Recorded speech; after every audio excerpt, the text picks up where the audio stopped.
So if you don't mind, let's get the session started. Thank you for your time here out of your busy schedules. My name is Kim Jae-eun from Korea.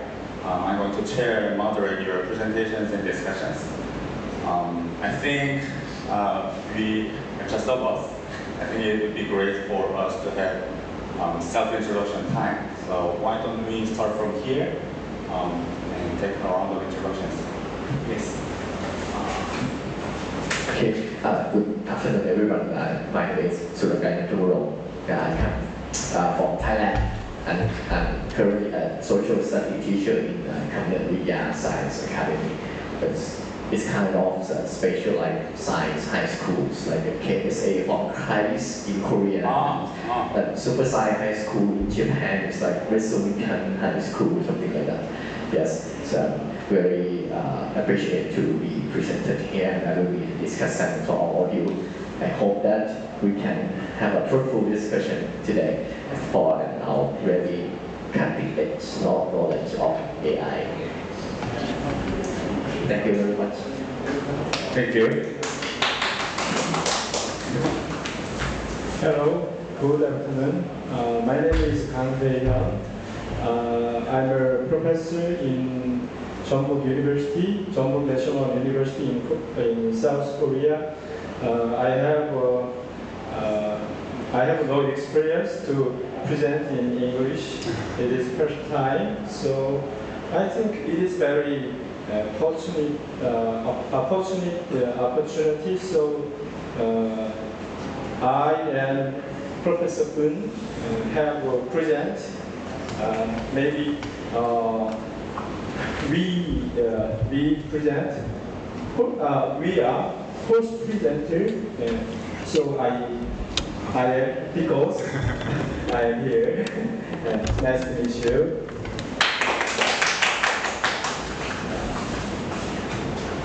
Hello, my name is Srinakarinwirot from University, Japan.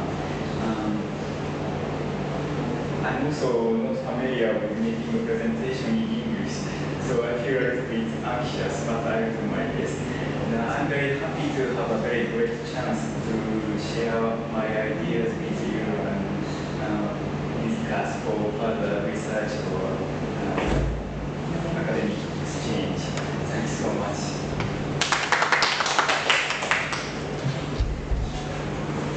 Good afternoon, my name is Yoon Choi. I'm an Associate Professor of Social Studies Education at Ewha Women's University, Korea.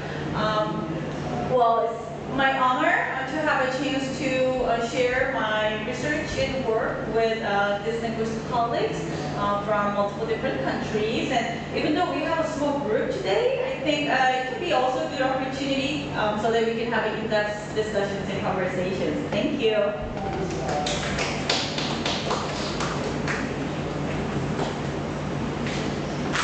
Okay, let me walk you through the processes of this section.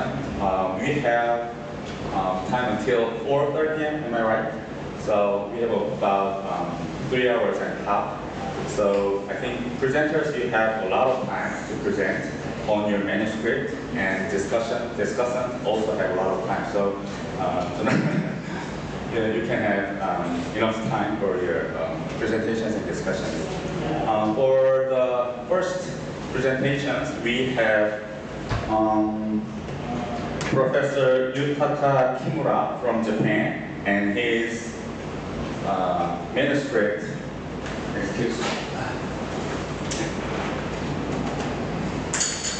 is titled Discussing the Possibility of School Curriculum in Japan from the Perspective of Nurturing Global Citizens in the Digital Era. Let's give him a round of applause. Would you come over here?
I make a presentation on the topic of discussing the possibility of school curriculum in Japan from the perspective of nurturing global citizens in the digital era.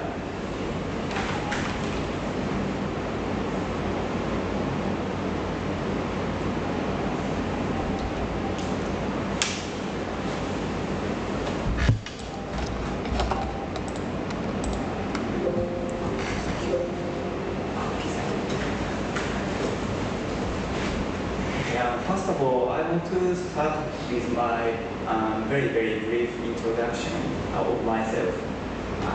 I've been interested in research on global education and education on sustainable development, particularly focusing on the research implemented in Japan and Australia. And my major is educational methodology, which is a field of study about educational curriculum development, resource development, assessment, or lesson studies, and so on. And I've also been working in this service and in-service teacher training in Japan. So teaching at the university for students who wants to be a teacher or do some training for already becoming an in-service teacher. How to develop the curriculum with the perspective of education for sustainable development. Like that. Okay. So at first, I want to introduce the basic information on the school system in Japan. It's very outlined. So some yes, sorry. This is recording in progress. School stage and the age of student. Nursery school, kindergarten, elementary school, lower secondary and upper secondary school. And elementary school and lower secondary school is a compulsory education in Japan. And all the school stages, there is a national curriculum standard, which is a kind of course of study. So guideline for developing curriculum in schools. And in the preamble of the Japanese national curriculum standards, such a description is in. The procedure from page 101 to 104 is mine. And all the information is in the paper, so if you are interested in this, read later. I want to introduce this preamble because it aims to clarify the philosophy for revision and share it widely within the society. And in the preamble, there is a description, a builder of a sustainable society. This means through the education at all school stages, fostering or helping, make students become citizens who can be a builder of a sustainable society is a very important aim in Japanese school education. So in this presentation, I want to use the word global citizens, which means builder of a sustainable society. And the definition of education for sustainable development, Japanese National Commission for UNESCO describe or explain what is ESD. And this description is also in the paper in proceeding. Just have a brief check at the sentence turned into red. ESD is education that fosters the builders of a sustainable society. So the preamble of the national curriculum standard is based on the same concept. And school curriculum in Japan basically consists of mainly five learning areas, subjects, morality period, which is special time for moral education, and the foreign language activities, period for integrated studies and special activities.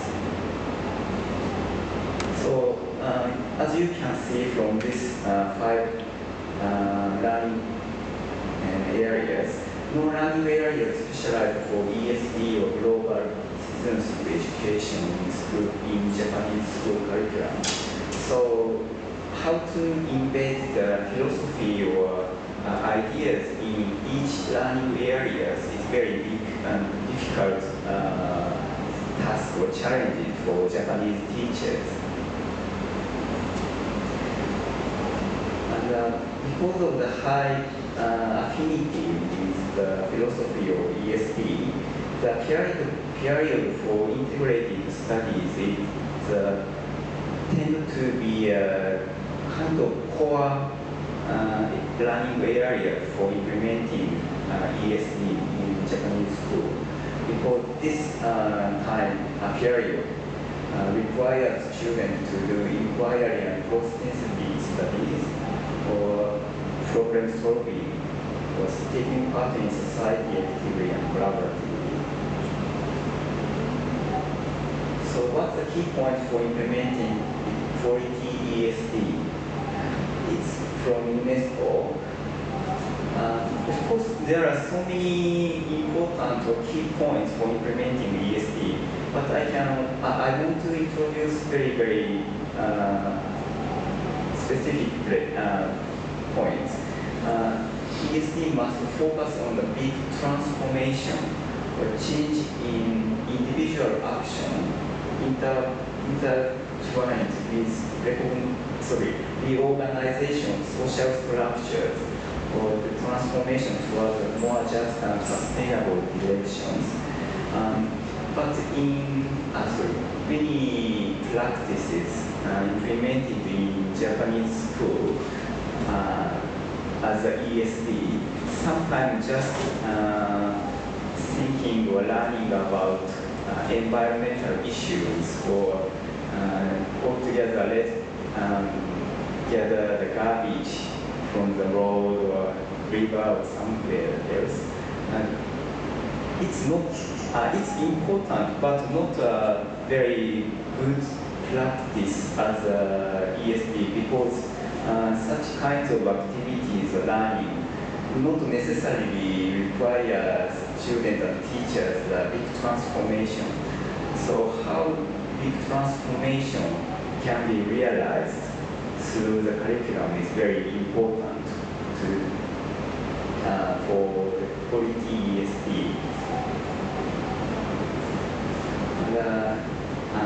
About the digital era, in Japan now, GIGA school program is progressing. This is led by the Ministry of Education and aims to such kinds of goals.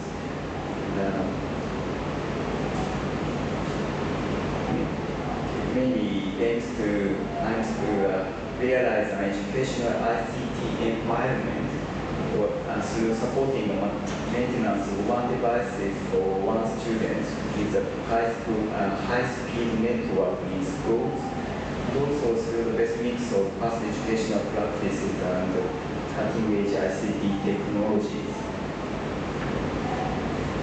So from these descriptions, I can point out that GIGA school program is mainly focusing on device or network or technologies. So maintenance and enhancement of learning and teaching environment is the main focus for the GIGA school program.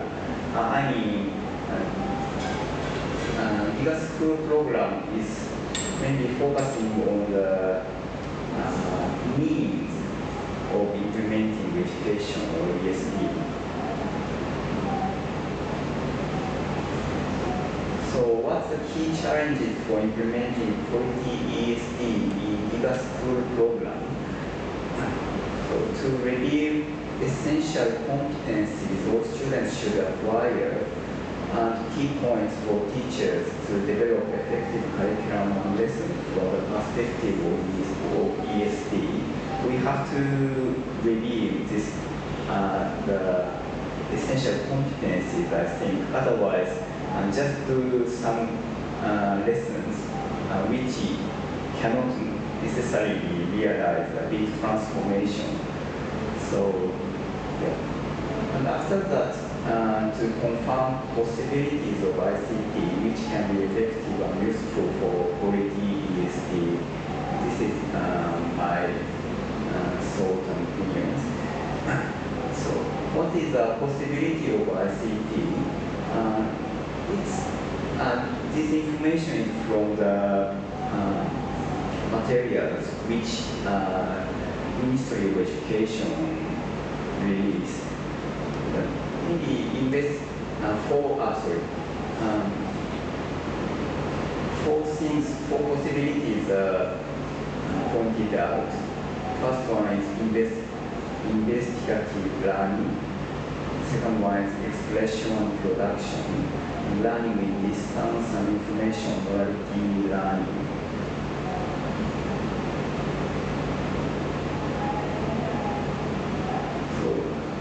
We can also point out that these possibilities about the learning way or method or means, not so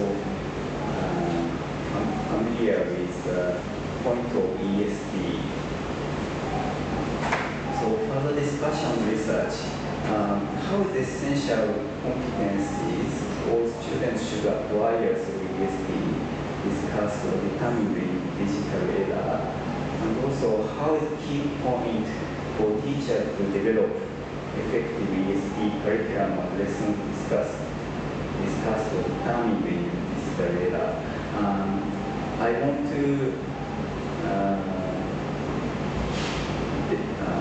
progress my research on such questions, and also I want to share with you the situation in each country for ideas for future practices. Okay, so that's all for now. Thanks so much for your listening and cooperation.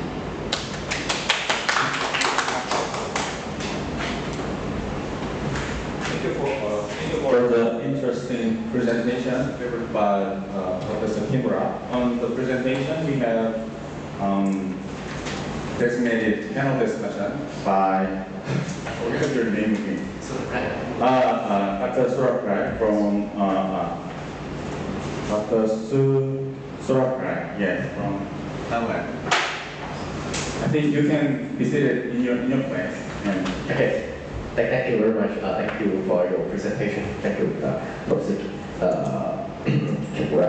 Okay, you proposed an interesting point about the curriculum because each of us focusing on the instructional and the curriculum, right? But today we are going to talk about an AI. I want you to share for us about the perspective of emphasis on using AI learning or teaching in the curriculum level, possibly in Japan, and how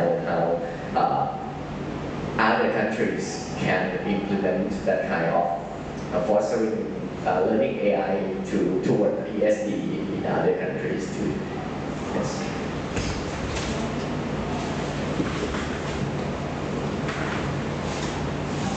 Thank you so much for your questions and comments. Actually, when I wrote the summary of my presentation, I didn't mention any at all about AI, but I was in this room, so I'm not sure the reason why. How to use AI in Japan is all in educational setting in Japan. particularly in school, is very, very big discussion about also in Japan. Nowadays, many teachers and students are trying to do what they can do, and how they can use it effectively or restrict for learning. So I'm not sure what is happening in the future, to be honest. But using AI is very, very useful, of course, because many information we can easily get or organize in a sentence, or which can be very helpful for students and teachers to share their ideas with others. So if we can use it very effectively, it should be a very good opportunity to progress our learning. But if students stop to think or not, students do not criticize what AI is talking or telling us, that means students are controlled by AI in a sense. It's very, very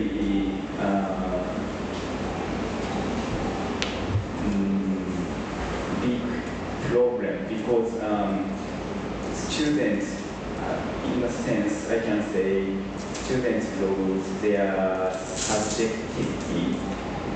So how we can use AI is a very important question, I think.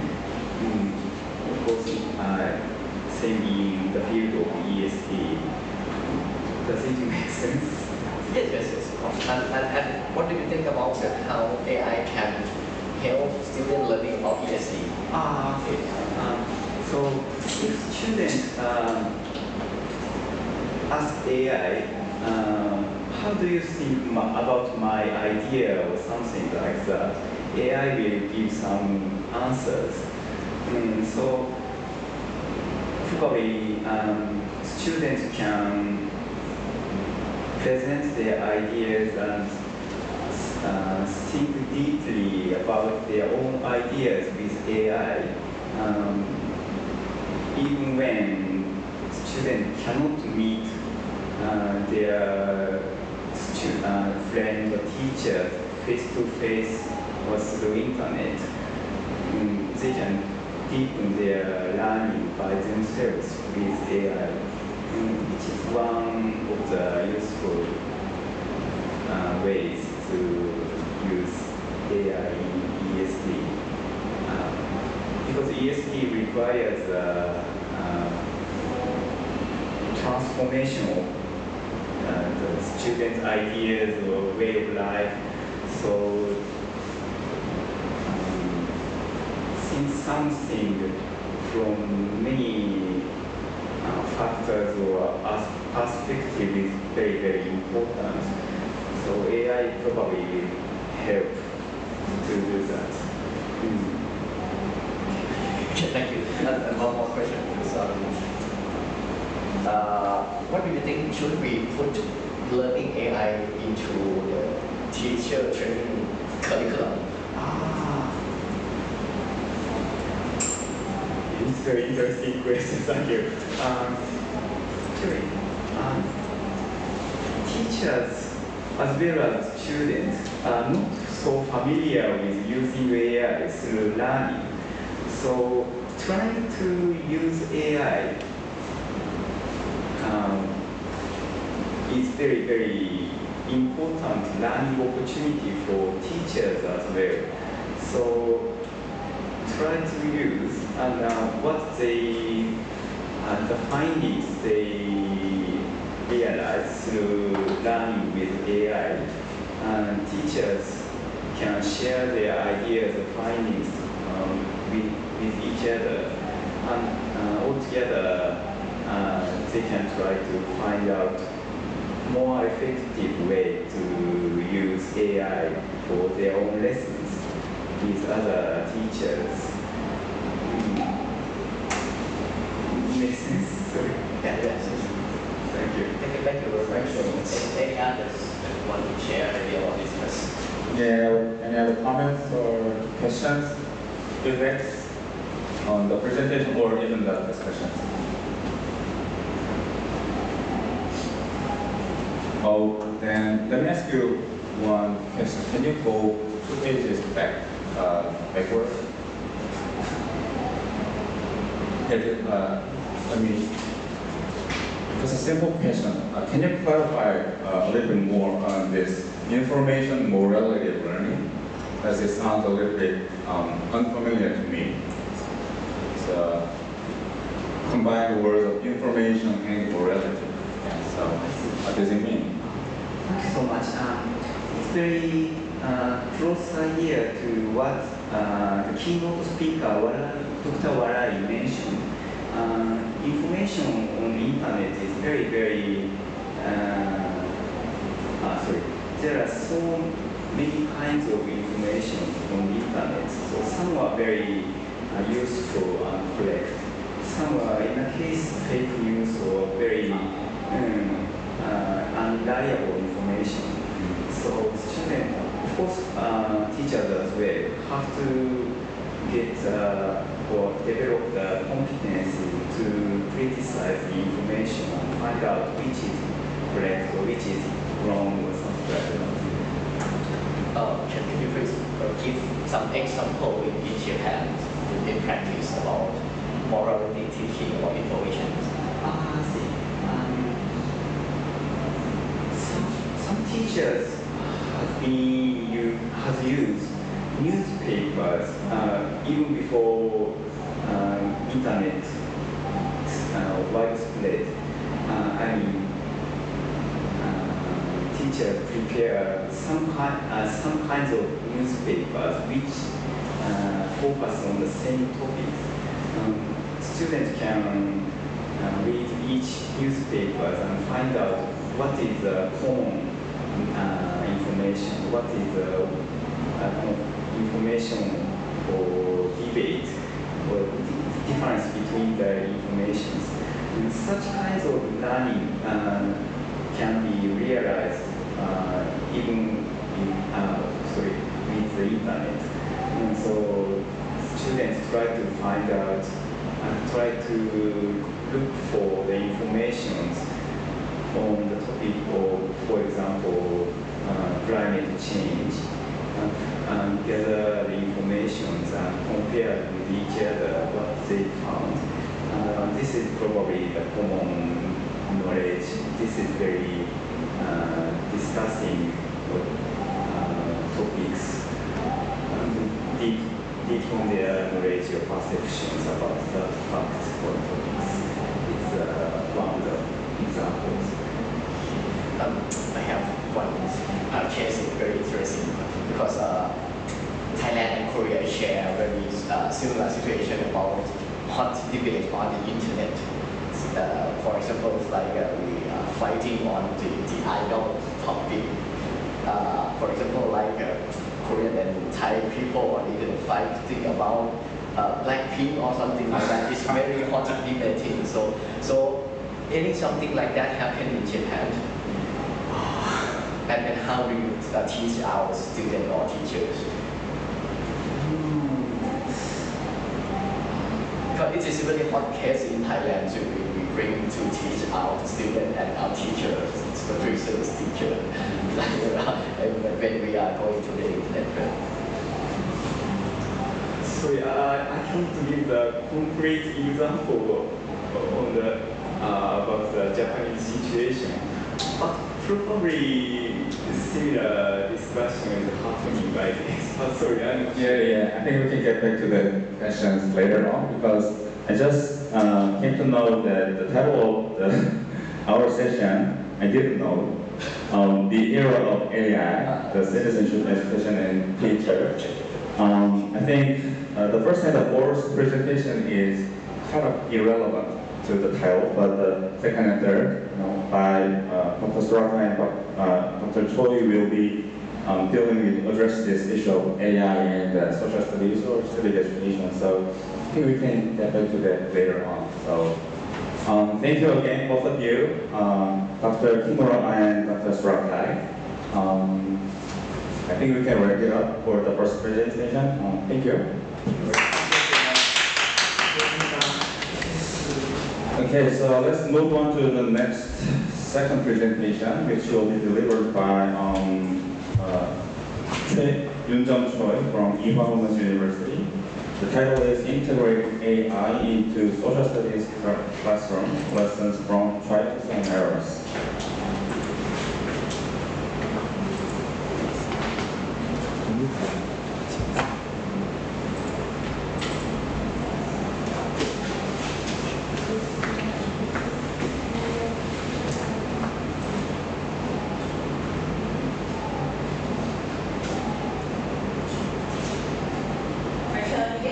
Sure. All right. Well, I have a great responsibility to do with the AI thing from now on. Let me start. So my presentation today deals with my practices and research based on integrating AI into social studies education and classrooms. And I haven't been involved in my university sort of like an organization-wide project dealing with AI in education in different school levels and subject matters. So my role in that project is doing AI projects, AI in education in secondary levels, in the middle school and high school, social studies classrooms. So I have been working on this project for the past 3 years, and it's been my third year. Work with in-service teachers, high schools and middle schools. So today I'm going to share most of my experiences rather than like theoretical backgrounds, so that we can share some ideas and talk about some more, I would say, about failures and tears instead of successes, so that we can keep this discussion going on. All right, AI in education. I know there are a lot of different definitions and conceptualizations, but this is a model that I use often. This model is created by the Seoul Metropolitan Office of Education. So at the end, in a nutshell, we can learn about AI, we can use AI in classrooms, and we can also make AIs. About AI, it is really about education about AI. So we students learn concepts and principles, facts, and ethics about AI. We can also use AI as a pedagogical tool in classrooms. So education using AI, students may have some experiences. They will be able to apply AI analysis in classrooms in their learning. It could be also their learning support and assistance. Students, they can actually code, develop codes and study based on their knowledge, understandings of algorithms and machine learning. They may be able to come up with some of their constructions, innovations, and development experiments in multiple senses.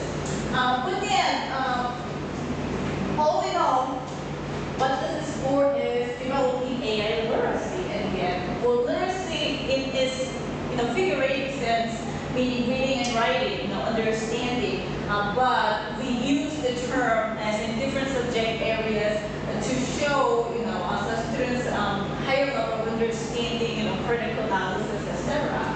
So for that sense, we can say through all these approaches, we can aim for AI literacy in multiple different subject areas in school curriculum.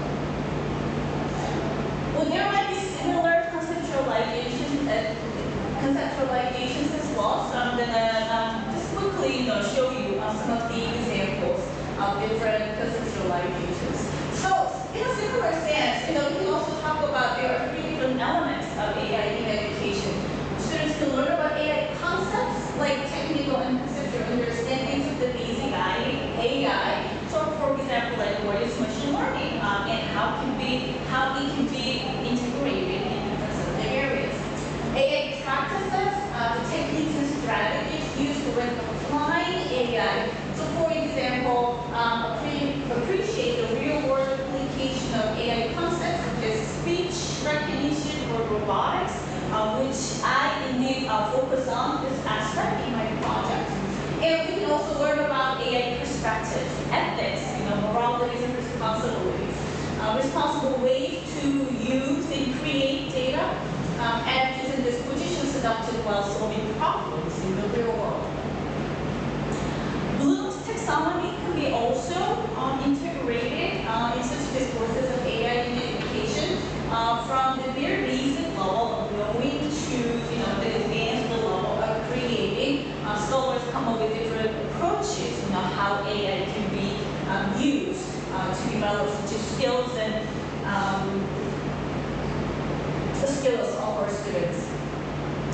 TPAC framework, which is a technological framework dealing with some competences that teachers are encouraged to have or to teach. So for TPAC framework, AI literacy can be also applied to that aspect as well. So TPAC deals with three different knowledge aspects: content knowledge, technological knowledge, and pedagogical knowledge. So in every sense, AI can be, defined rooms, to be integrated in a natural sense. So content knowledge, we can talk about AI awareness, ethics probably too, technological knowledges. Teachers can better know about AI-related agents or gamified elements. For the pedagogical knowledge, they will be able to develop how to design lessons using AI in classrooms.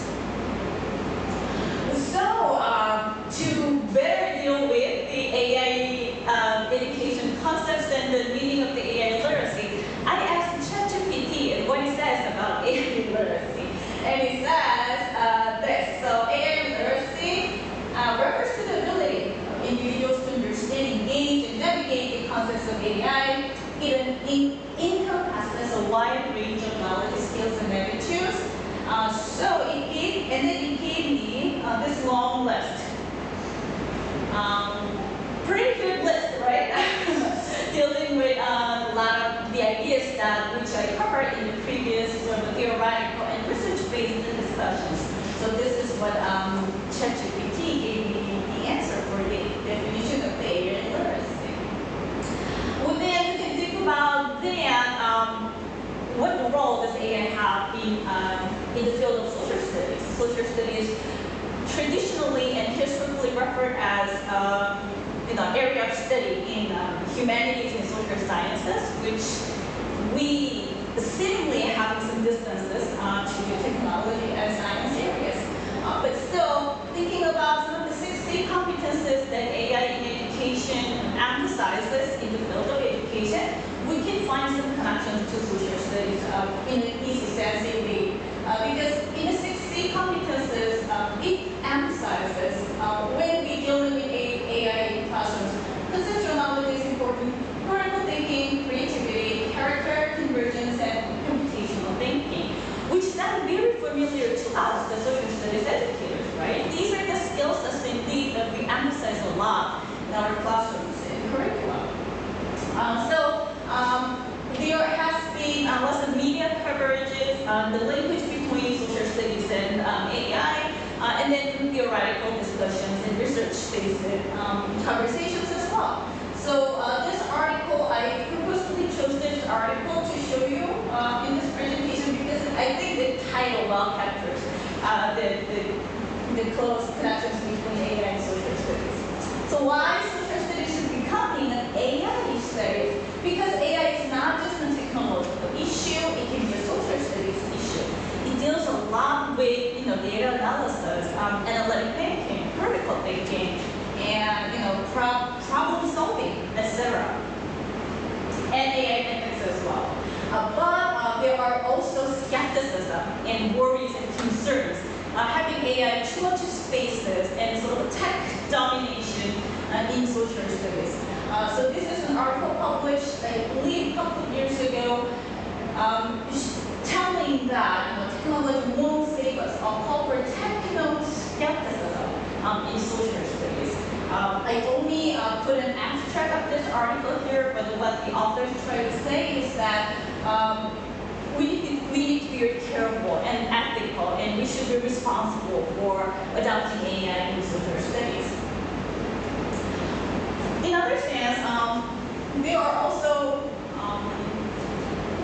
papers and researches dealing with and finding the good area that can be incorporated in social studies. So for example, a couple of years ago when machine learning was a sort of like a trendy jargon, social studies journals published certain articles like this showing that probably a newspaper, the machine learning based sort of like a newspaper analysis program can be used for students' news literacy and media literacy. So here is an example. So a tool, like AI tool, helps students analyze the newspaper, traditional newspaper like this, and it shows, for example, this type of image. By 100% chance, this is an advertisement, and 99% of here, this can be a photography of somebody, and this can be a text or something like that. So it can be a pedagogical tool for students to analyze and understand news media. And now everybody's talking about generative AI these days, right? The ChatGPT is a text generative AI, and DALL-E and Midjourney as an image creative AI. So social studies educators also say that, okay, so there should be some connection. It's just okay, but the influences of AI in educational practices like social studies and how we as social studies people would think about the democratization of such processes. All right, so my research, as I said at the beginning, is in integrating AI into social studies classroom, lessons from my 3 years of experiences, trials and errors, AI in secondary level social studies classrooms. I mostly focused on the AI, using AI aspect, so usage, application, and practices of AI in social studies. Background, this is my organization. I worked in as a University. We have a teacher education program, and I am a social studies teacher educator. The organization received some grants from the Korea Foundation for the Advancement of Science and Creativity, and it's been a long-term relationship between the organizations. So for the past several years, my organization tried to become and serve as an AI-based creative education hub, and I'm one of the member of such efforts.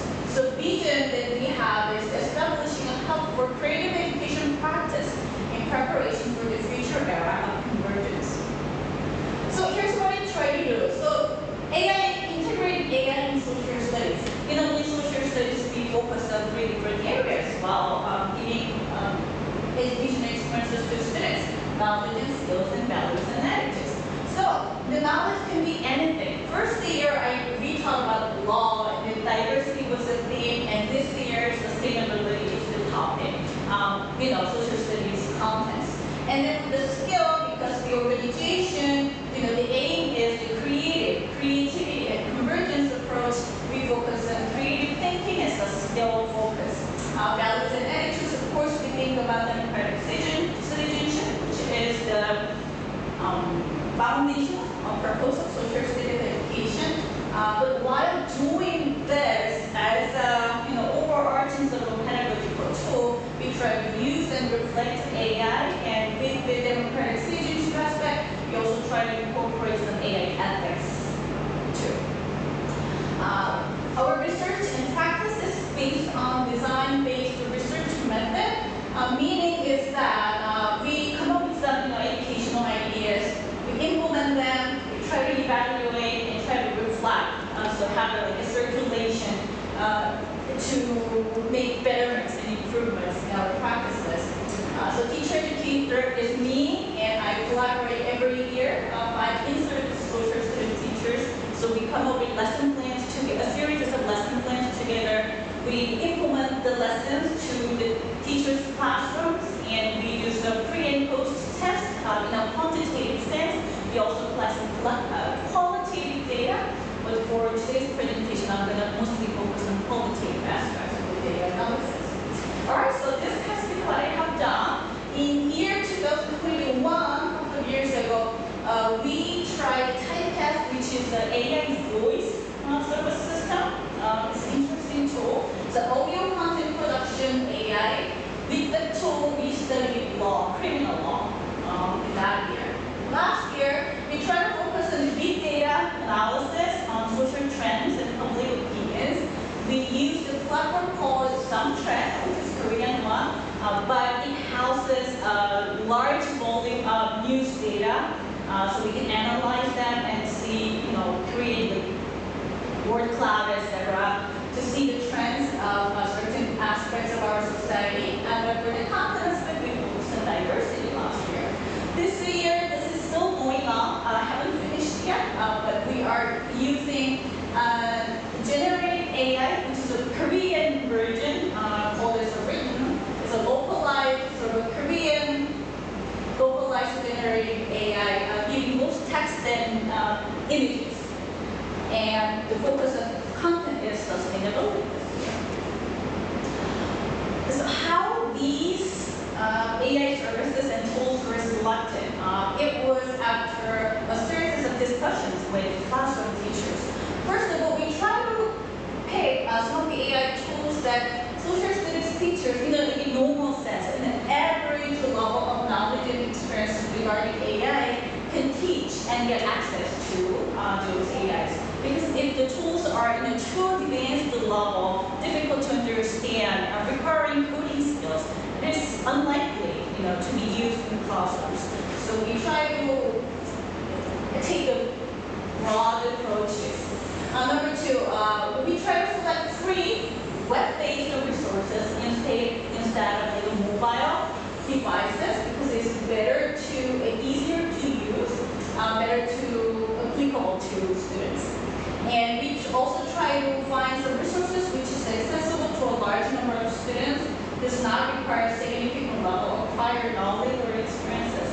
If so, a lot of students will not find some interest or have difficulties in learning. So this is one of our category selection criteria. And lastly, we try to think about, is this suitable for the ultimate learning of social studies? The focus should be on social studies, not on AI. So that's one of the things that we try to stay focused. All right, so year one, which is 2021, we studied law. We focused on criminal law and concepts of justice. So that's what students learned. With that, students use the AI voice application to create their own understandings of criminal law, juridical cases, and they sort of reform their understanding in a new type of news media. So the lessons have three lesson plans are incorporated in the program. We have selected 5 high schools as 10th to 11th grade and 670 students study this program. Some of the cases that students study with the criminal law is this.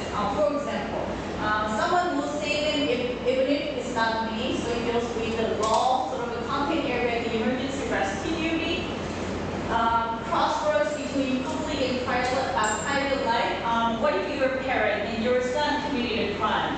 You as a parent should hide the criminal or bring him back to the police. So that's sort of like dilemmas, legal dilemmas that people may have.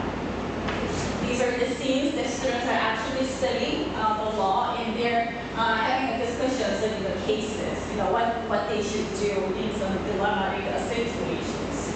And this is the type of test that we use for the program. I hope that it works because I put an introduction video. Let me try. Not working. Okay. Let me quickly try if it works because it's better to actually see. Let me.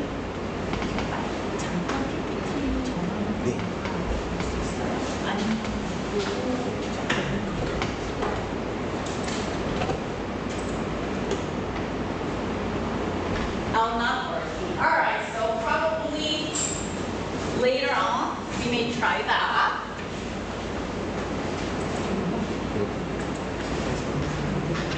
락을 부실 수 있어. 락을 부실 수 있어서.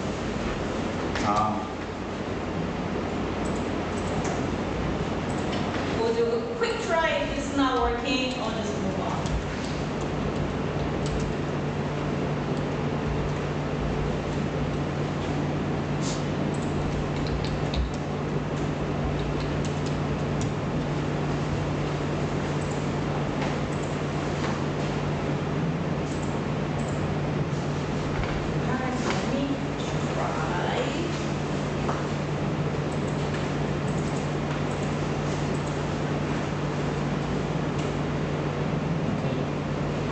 this is it, and I hope it works. I'm Jessica. I'm going to briefly introduce Typecast to you. In Typecast, you can choose different voice tones and emotional styles. You can also set the tone of voice for different emotions for your content. Do you want your content to sound sad? Or do you want your content to sound happy? Or just as speaking speed as you like? You can make it faster, you can make it slower. You can also change the background of the video to any image. Besides me, there are many other characters. Learning a realistic video with an active voice by choosing the character that best fits your content. Do you need to insert subtitles or use a screen transition? Typecast can help you with that too. Click the download button and choose between audio and video. Typecast will enrich your content. All right, thanks for your patience. I know the sound quality was not really good, but it is what it is. So it was the introduction of the video. Let me quickly turn this off and all right, going back to my presentation slide. Full screen. All right, so as you saw, this is an audio and video generative AI. You can set different tones and speeds. You can choose different characters and what else? Backgrounds and subtitles, etc. So with this tool, students, so based on the criminal law cases that they studied, they wrote newspaper manuscripts dealing with such elaborate cases and similar social problems, and then they created AI-based news with that tool. So this is how students are working with some devices. Year 2, which was last year, we talked about in our program diversity, multiculturalism. And this program dealt with some prejudices, discriminations, and hatreds our society, Korean society has against different racial groups and people from different nationalities and social minorities. And we try to analyze the social awareness regarding diversity and our own prejudices through the big data, AI data analysis. This was applied to 4 different high schools and 10th to 11th grade, and over 400 students did this program. Big data, speaking of big data, well, how is it different from data? Well, it's big, right? But there are different characteristics that scholars define. So big data has different characteristics like variety, volume, velocity. They're big, unlike the normal traditional meaning of data, but it also has more values, diversity, variability, and visualization as well. So nowadays, people try to focus on the visualization aspect as well. Create value through the big volume of data and expressions. So my students, regarding their own perceptions about prejudices and biased perceptions about different nationalities and all over the world, teacher used Google Jamboard to see students' different thoughts. They are written in Korean because this is the original data, but here are things. So for example, since we're in Thailand, we focus on Southeast Asian area, students said, well, things are cheaper there compared to, and then most of the countries in South Asian countries, they're still developing instead of developed. So sort of ideas. And if this was a technological, based approaches, these are traditional methods. Students put their thoughts and teachers group the ideas in different senses. And we also use the statistical data to see who consists of Korean demographics and populations. So according to the national statistics, we try to look at information, for example, the registered aliens by nationality. I know these words are small and it's difficult to read, but Thailand is the pink area, which takes the largest group of foreigners in Korean society. Students also, so with such approaches, they conducted some data analysis. Again, written in Korean as an original document, but I put an example over here. So let's say in the some trend, the big data analysis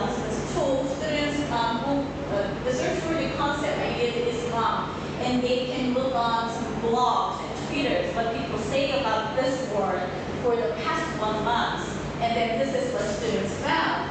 Well, on Twitter, they found some like unique trend, and they look at the ideas and say, people talk about, people associate mostly like ideas of the Muslim, Arabs, feminists, Buddhism, or monks to Islam, and most of the ideas, the related words, have present negative feelings to the group, like misogyny or discrimination. So students can have come up with such analysis. So this is the some trend, the website that I talked about. Just to show you one example, I put the word, it was last week, I put Thailand as a key concept over here. The analysis period from September 13th to 19th, this last week. And here's the result. I know the words are in Korean, but I tried my best to translate in English. So top number 1, Thai-related words in Korean thing is the travel. So here are like a list of words that people mention a lot with Thailand. So we see travel number 1, like food, the road, rice, and menus, and overseas. Pad Thai is here, which we had for lunch today. But then the interesting thing is that the week 3rd, the 18th and 19th, there were new sort of trends that we figure out. There were different words, unlike words that were popped up because there was a soccer game. Soccer match, Korea versus Thailand, which I didn't know before. So games and Asian games, competition, soccer were the new type of words that were popped up. All right, 76% of the people Koreans feeling regarding Thailand is positive. So a lot of different delicious foods and high expectations, etc. These are the feelings that Koreans have about Thailand. And this is how students are doing their analysis in classrooms. And students come up with their own work samples. This shows, we asked the students to create some visual representation of their understanding, analysis of big data. And here's one poster that a student made, which I really liked. It says, it's a casino and airport. It says Southeast Asia, a place you want to go, but a place you're reluctant to accept. So people who want to travel to Southeast Asia, yes, they are singing, there's a long line waiting for, they're looking for the place. But people who are coming from Southeast Asia, according to our analysis, many people are associated with like migrant laborers, workers, finding workplaces in Korea, so that Koreans hesitate to accept them, and they face multiple hurdles by entering the country. So I really like this work sample for my students. And here's another type of poster. They can create poster based on the word cloud. They found some of the newspaper titles that they found interesting. So this is an example. Written in Korean again, but still students try to use diverse graphic organizers to show their understanding. So we see a fishbone example here. That was last year. So this year, we're trying to use generative AI. We are talking about this year's, the content topic is sustainability, and this year we're focusing on middle school levels in 7th to 9th grade. So we haven't done it yet, but this is what we developed, and we are in the process of implementing these lessons in classrooms. This picture is Tuvalu, a small island in South Pacific area. This island is sinking every year because of the rising sea levels, and we talked about this reality that people are facing because of the climate change and sustainability issues. Students are asked to read a picture book dealing with such situation. So that's the content knowledge background. And I asked the generative AI to create such image. And this is what the DALI, the image generative AI came up with. I asked it to draw me some images showing a sinking island because of the rising sea level. And this is what the DALI came up with. I guess it used lots of data that presented in Tuvalu, and they come such sort of conclusions and results. That's my guess. And then specific names in the countries. But then when I asked the same question in Korean, it didn't really give any names of the countries. It only says it's a communal responsibility. Global society should work together to solve this problem. So AI, I know, we put same questions in different languages and different responses and results. So this is something that we can talk about as well. So written is in Korean, sort of a version of AI portal site.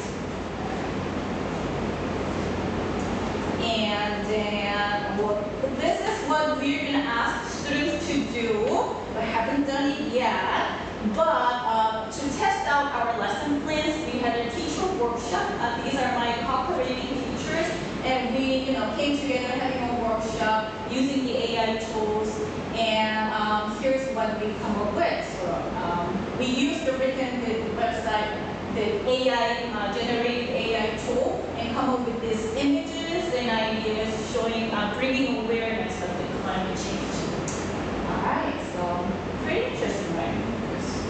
Doing a good job. All right, so my reflections from practices. We've done some research and practice, time to reflect. So what have you learned and what improvement can be made? All right, how much time do I have? Wow. Keep going. Okay, so I'm going to first of all speak about the positive effects, the meanings and effects, and then I will also share my reflections and rooms for improvements later. Also, meanings and effects, there were three successful sort of results that you're able to see. The first is in-depth reflective content knowledge and understanding could be possible throughout the AI integrated social studies classes. It can be law, it can be climate change, but a variety of social studies themes and topics could be explored with AI in classrooms and students like them. It also actually deepens students' understanding. AI can serve as a mirror reflecting our society. It actually did a better job of showing the realities of our society instead of textbook, which was written many years ago. So that was helpful. And AI helped students not only having cognitive understanding, understanding through the brain, but also have feelings, understanding through emotion, empathy, and aesthetics or sensibility as well. Second, interest and receptivity to the latest AI. Students showed a pretty high level of these. So before designing such lessons, the teachers and educators, researchers, we worry that, what if students are not interested in AI? What if it takes too much time to learn about AI tools? We didn't have to worry about this because students are very receptive. They were highly interested. So it was successful in that sense. AI could motivate active learning participation on all levels of students, whether they are low achieving, high achieving, and high levels of interest and receptivity, what students show to the latest AI tools. So we discovered that AI has a potential to be a useful tool, and it can be an accelerator to enhance the diversity and quality of learning in classes. Number three, creativity and convergence competences could be developed in such lessons. Students experience the most up-to-date technological tools, and they experience the new ways of searching, analyzing, and presenting diverse types of data. So that could be a positive experience for them. They could connect social studies content skills and dispositions to seemingly very unrelatable area of technology. So in that sense, they could discover some possibilities of convergence between the two areas. They could have a chance to visualize their thinking and presenting one's understanding, drawing on creative method of expression. But there were also lots of worries and concerns and failures as well. So here are things that I would like to rethink and reflect this year and later on. First of all, back to basics. So why do we this? In social studies? What for? Sometimes AI becomes more important than anything else. In that sense, trying to come back to the basic ideas, the the core purpose of studying social studies. So for example, in 2021, I told you that students studied the criminal law cases and wrote newspaper manuscripts and put that as an AI sort of news creator. We thought that dealing with using the AI tool would be difficult, but the more challenges that students found was writing newspaper manuscript. They never watched TV news before. They don't know how the news scripts are written. They are not able to finish like one good sentence in a logical sense with the subjects and verbs and etc. So then, before studying AI, instead of AI literacy, having like traditional literacy can be, should come first. So in that sense, what should be a priority is the question that teachers and I keep asking ourselves. So dilemmas regarding the AI application in subject area. Should all teachers be able to understand, use, and make AI or not? Right. Next, critical approach to AI ethics and responsibilities. Throughout many years of processes, we learned that at the end, the inception of AI, developments, trends, and changes are all dependent on human decisions. And data that it studies, results that it shows, all depends on people's creations and people's thinking. So it ultimately comes from human creation. That's the conclusion that we come up with. AI, in that sense, similar sense, AI can both reinforce or challenge people's confirmation biases as well. So there's a room of area that we should be very careful, critical, make rational decisions, and responsible users and creators of data. Next, instant trend or sustainable partner. What should AI be to social studies? We see lots of trends. Several years ago, metaverse was something that everybody should be on, but then nowadays no one is really talking about it. A couple of years ago, like virtual spaces became a trendy jargon. No one is talking about it anyways. So ChatGPT, who knows? So we'll see how it progresses. But in social studies classrooms, and what improvements need to be made. If the ethics and responsible usage of AI is really important, social studies can have more important roles and responsibilities as well.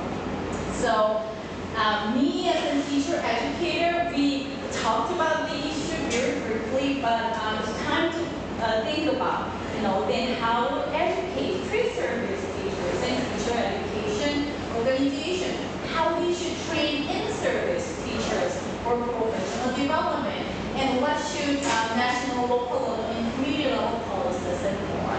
So these were sort of ideas that I would like to think with you. Thank you.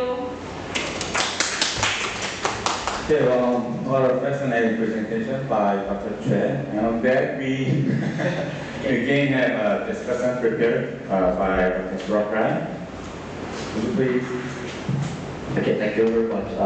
This is a very interesting project because I share the experience too. I'm currently doing some kind like this with my students too, because I forced to do it. My student is far more smarter than me, so they currently using a lot of kind of AI in study already. So I have to follow them. So I have a trial a little bit.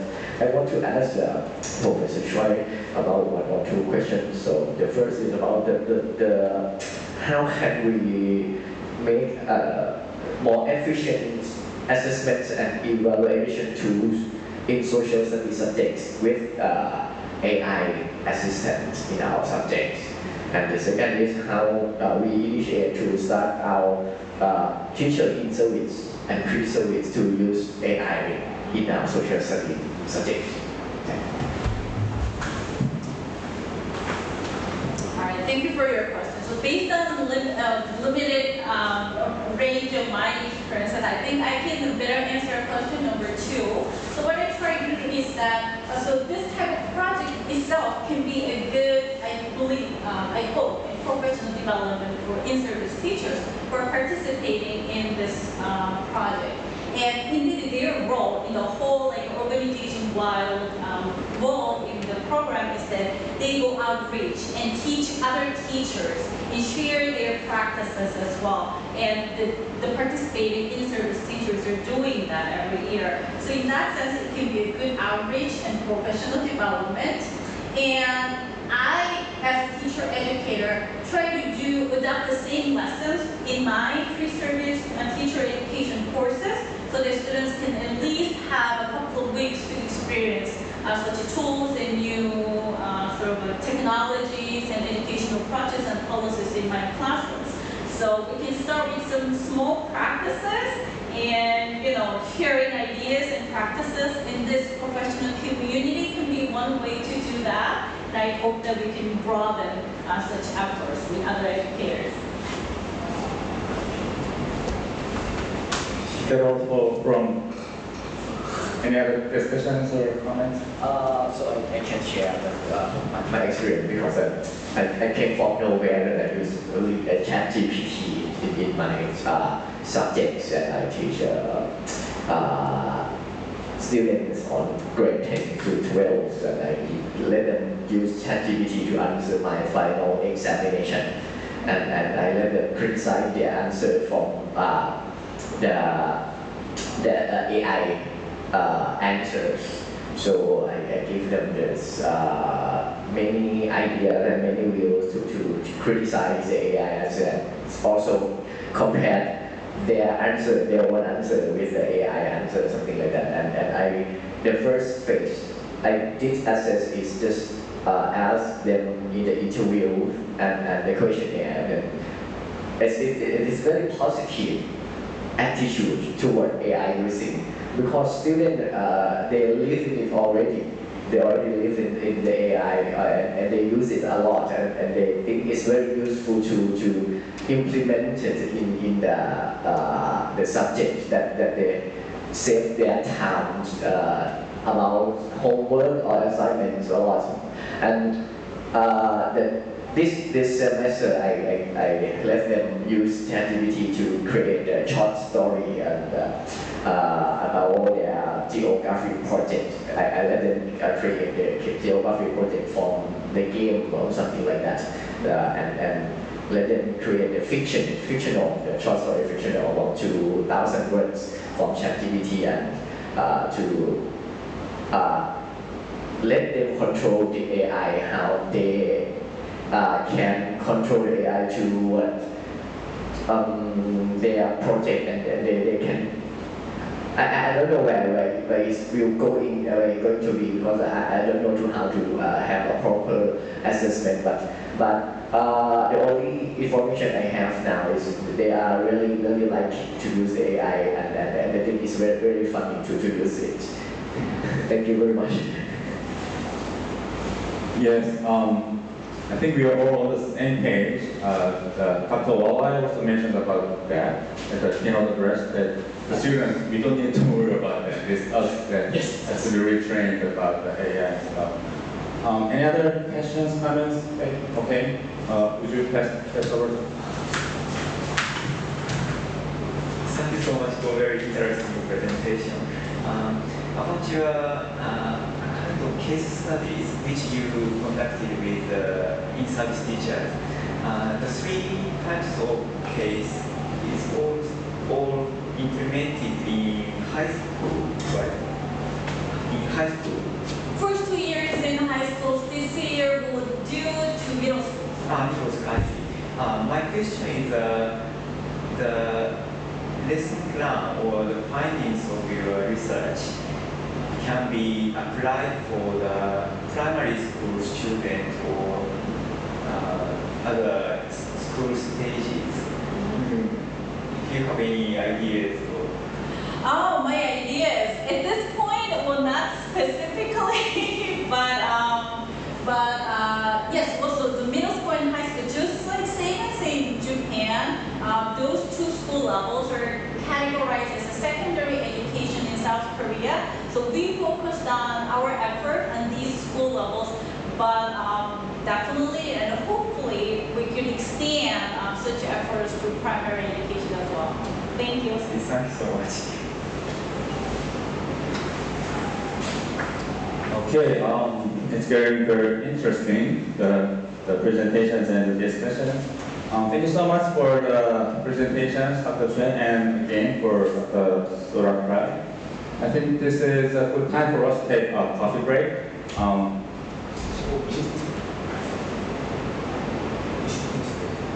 Okay, so we'll be getting restarted at 50, so 2:50, okay? And unfortunately, we don't have coffee, they say, although it is a coffee break. So we can go down to the first floor for the refreshment. Thank you. Thank you. Thank you very much. Okay, thank you again. Let's get the second part of the session started. The third presentation will be delivered by Dr. Srinakarinwirot University. Am I right? Yes, from Thailand. The title is AI and Big Data, Opportunities and Challenges for Civic Education. Thank you very much. Welcome me into this panel. As a social studies teacher, as I mentioned before, I was forced to use an AI to teach our students because our students already use it in their life. So at first, I was asked to present in this room that I don't have any enough data to conclude my experiment about using AI, as I said before. So I just start review the published evidences to share, like a systematic review about AI and big data for civic education. So it is to be said that it's very important to every aspect of learning today that we have to use AI and big data, especially today in civic education.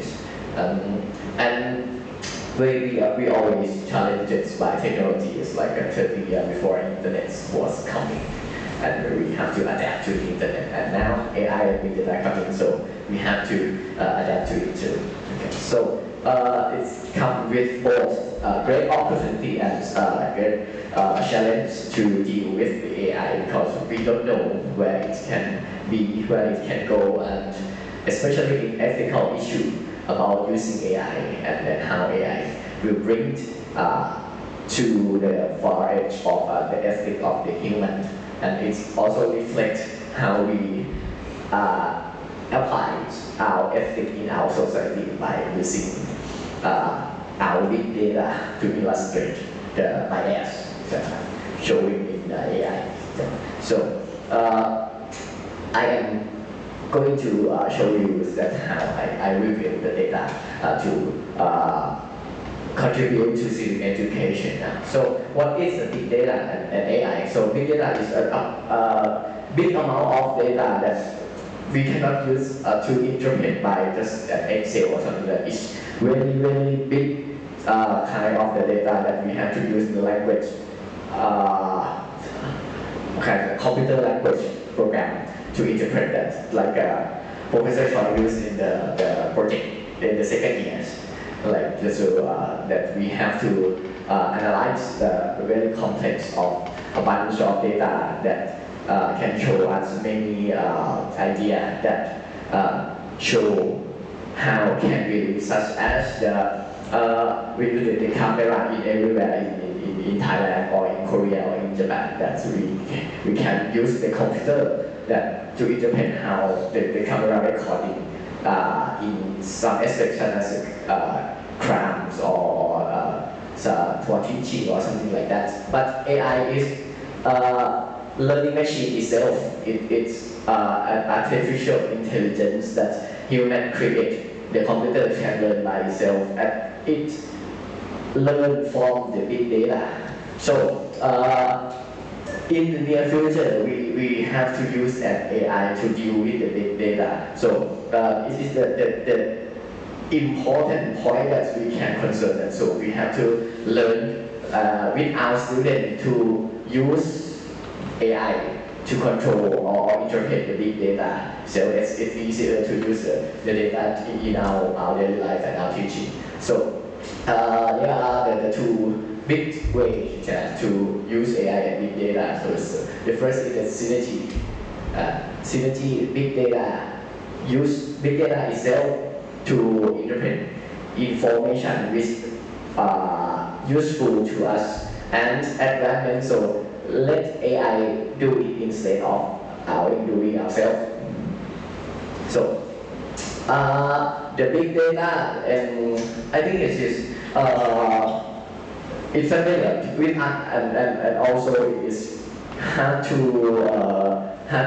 use in our social study because we are not the engineering programmer. So, but in fact, if we step into it, it's very easy to understand. So that's why I present the big data and AI together, because I am starting using big data as a beginner level. So I found that big data is very useful to teach our students, especially in social studies, because we have a bunch of kind of data.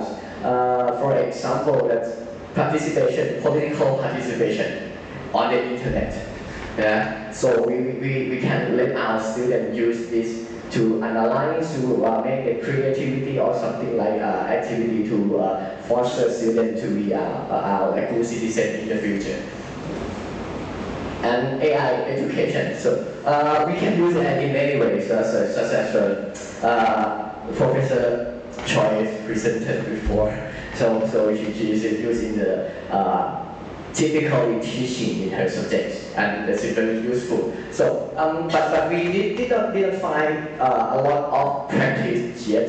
So I think this is a great opportunity to start ourselves to use the AI. So AI can use education management, so and learning and assessment. So and empowering teacher and enhance teacher, and also UNESCO emphasize on lifelong learning. So it means everyone at every level and in every age, every gender can use AI to learn. But I think it's very challenging to us to teach our pre-service teacher to teach AI in our real society in many levels, in many contexts, in many complex way in their life, in school, in many contexts, to extend lifelong learning by AI, because we have a shallow understanding of these tools. So yeah, but in the paper of the UNESCO, I sense the positive way of the writing, that they say that AI can positively impact education through innovation and personalized learning experience, such as we faced with the internet before. In the past, we fear that the internet will threat our society in the bad way. But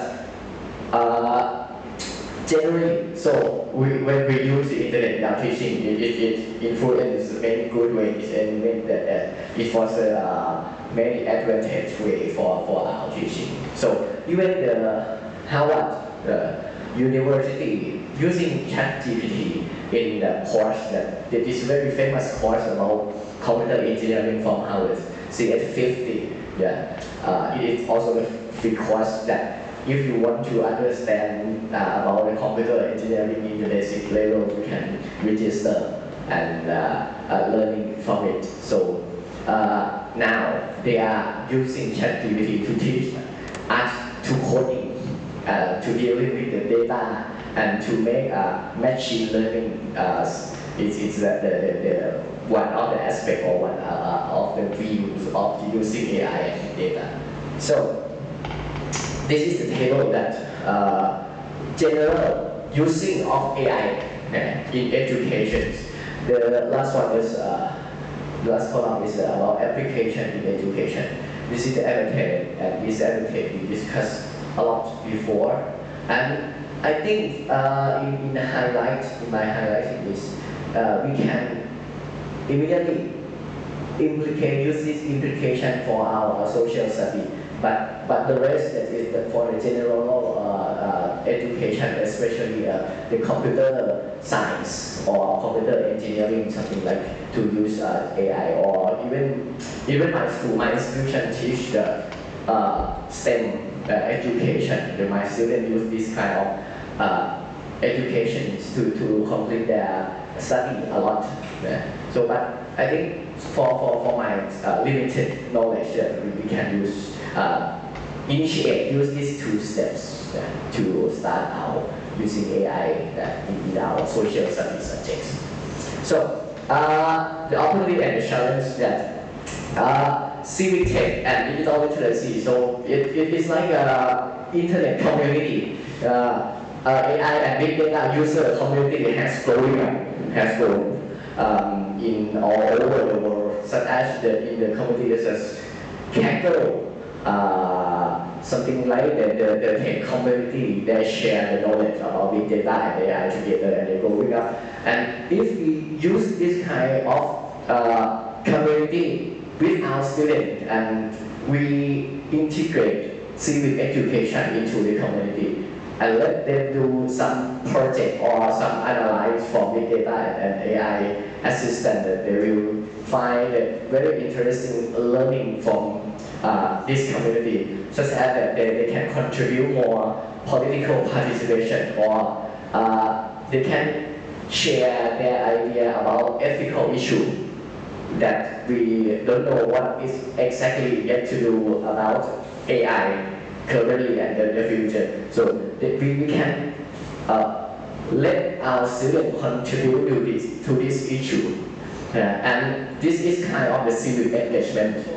Or let our students make a project contribute to better communities, such as they can also look into the big data about the health of the public health, and they will analyze some very useful data that from the kind of very big data, that they will find some issue that can help to improve the community health or environmental or public participation or something like this. And this is a very good challenge that we can foster in the digital civic engagement from this kind of community. So I think this is important, and our direct responsibility in teaching ethics, especially to teach our pre-survey teacher to teach ethics in the future, right? So ethics is a kind of the philosophy. It's very complex issue that we have to discuss, right? So if we let our students discuss, they will also improve their critical thinking, and they can use AI better at the same time. So this is, I think this is very important opportunity to us, and this is also the challenge too, because ethics is about right and wrong, and not right or wrong, right? So it depends on your community want to go and want to lead our students or foster our students to be in the future. It's like interest, group interest. If we got the moral dilemma, which is good enough to teach our students, that will be good, but it can lead to the wrong way too. So this is our critical thinking to create our lessons about ethical issues to use big data and AI in my personal view. So this is like it can lead to use AI as a responsible use of AI. So it's like when we assign some kind of work as student and let AI completely do it and send something to us. So they learn nothing except using AI. So we have to develop ourselves to assign some critical point that students cannot use just AI make the assignments 100%, so they have to do something with the AI itself too, and the student can learn with us many aspects of using AI. So, and the most important is as I asked so many presenters about the curriculum, pedagogy, and education policy. So it is the time, right, to thinking about it, that how can we put this into the curriculum level, alignment, teaching AI and big data with the national curriculum, teacher education curriculum, school curriculum in many levels that we have to build this community in our education to foster this to be happen. I think it's very important too, because we are stepped into AI, and another step we don't know how to go further. So we have to build this community to let this happen in a proper way or for our community. So this is controversial issue that one side afraid of using AI and one side support 100% for an AI. So we have to teach students to be careful about using AI, even as we have to learn with our students. So and the future work and research about the big data and artificial intelligence for simulation. It is very great opportunity because I looked up into the research, direct research about big data in civil education or in social study. There is very few research, especially in AI. There are not many researchers. I think this publication cannot be found easily. So this is our opportunity to do a research about this kind of advancement research about using AI in education, especially in our specialized in social studies teaching. And so, come to my conclusions. The responsible AI and big data is vital for the great opportunity to learn for us and our students, and it can assist to be to use useful tool to inform and create our very good citizen in the future in democratic view, something like that. So can you see my acknowledgement? I even use ChatGPT help improve my paper and these presentations. Yes, I have to thank him. And I used this before to set my publications.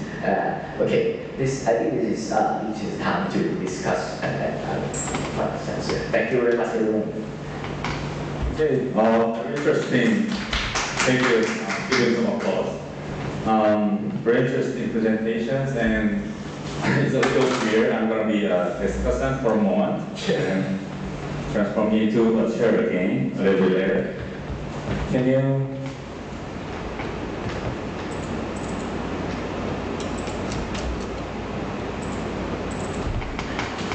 Yes.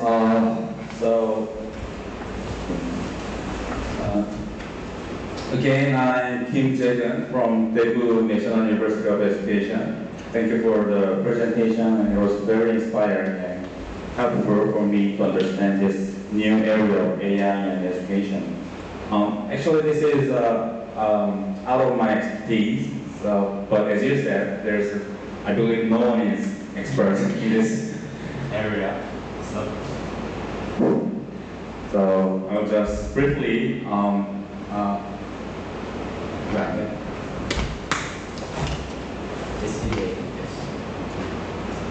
briefly review what you have written in the manuscript, and then ask some easy questions, and I will add on my personal thoughts on your manuscript.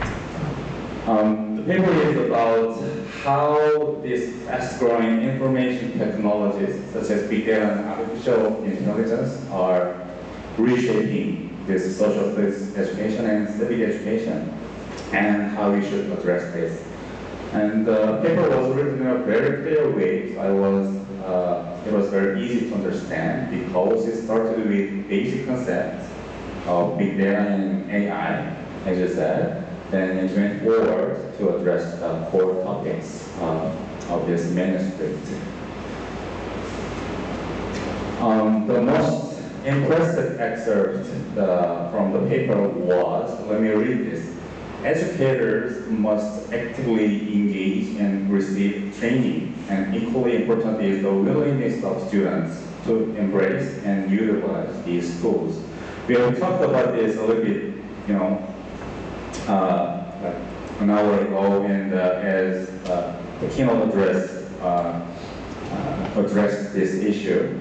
I believe no matter how the great technology is, important thing, the essential is the readiness of the educators, us, and the students regarding the technologies. Because as Dr. Choi mentioned, this fashion is fast changing, so nobody knows.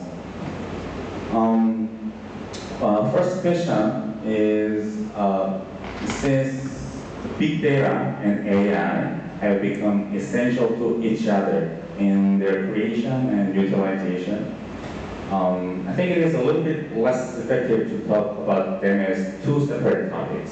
So my question is, rather than discussing big data and AI separately, how about addressing them together? So, yeah. Thank you for the question. This is one of the main points of my presentation, that is we can use it at the same time, as I said before, about the big data is just the data itself, but AI is our assistant. It's clever than us, it's far more, very, very smarter than us. So we have to learn the basic concept about the big data and how it can be useful to us. And we have to learn to control and use the AI to deal with the big data.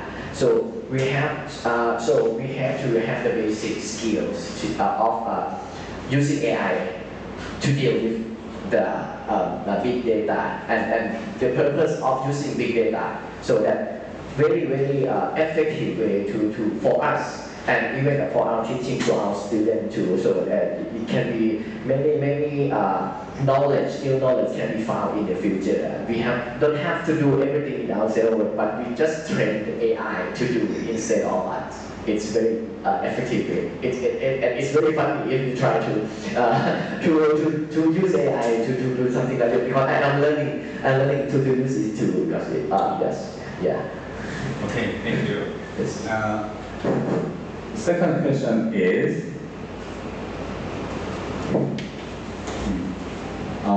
this is a little bit, it might be a little bit irrelevant to the manuscript, but it's my personal curiosity. In Thailand, how is this AI-related education coming along currently? What I mean is it a big deal in the field, or is it simply in its infancy? Does the country pay a lot of attention to it compared to the other technologies? So, yes, whatever you want to say, yeah. Okay, thank you very much. It's crucial questions and interesting to answer that. In my point of view, as far as I am concerned, as I am Thai citizen, so my government don't care much about education. So you can see that our progress in our education is growth very slow. Even our national curriculum is very outdated. It's from 12 years ago. We never revised it. Our national curriculum, we never. It's been 12 years. Yeah, it's already been 12 years. And now, you know that because we have the political conflict that military already intervene with our politics, that they don't care much about education, so they force and freeze education to be the same, so they don't do a lot to advance things. So and in my view, that the government don't pay a lot of attention. But in the level of faculty of education, the educational school, teacher school, that some kind of I can say such as my technology educator, my professor teaching in the technology educations, they pay a lot of attention about this. But the rest I don't know. The rest I don't know. But as I say, and the keynote speaker mentioned in the morning, that our kids already live in this kind of tools, but us have to follow them. So it's very slow growth in AI education in Thailand, in my point of view. Yeah, I understood. The third question and last question is a personal question to you yourself. I was wondering what are the values or virtues that you and Thailand most emphasize in civic education because I had this impression that you regard engagement or participation and equity as essential values.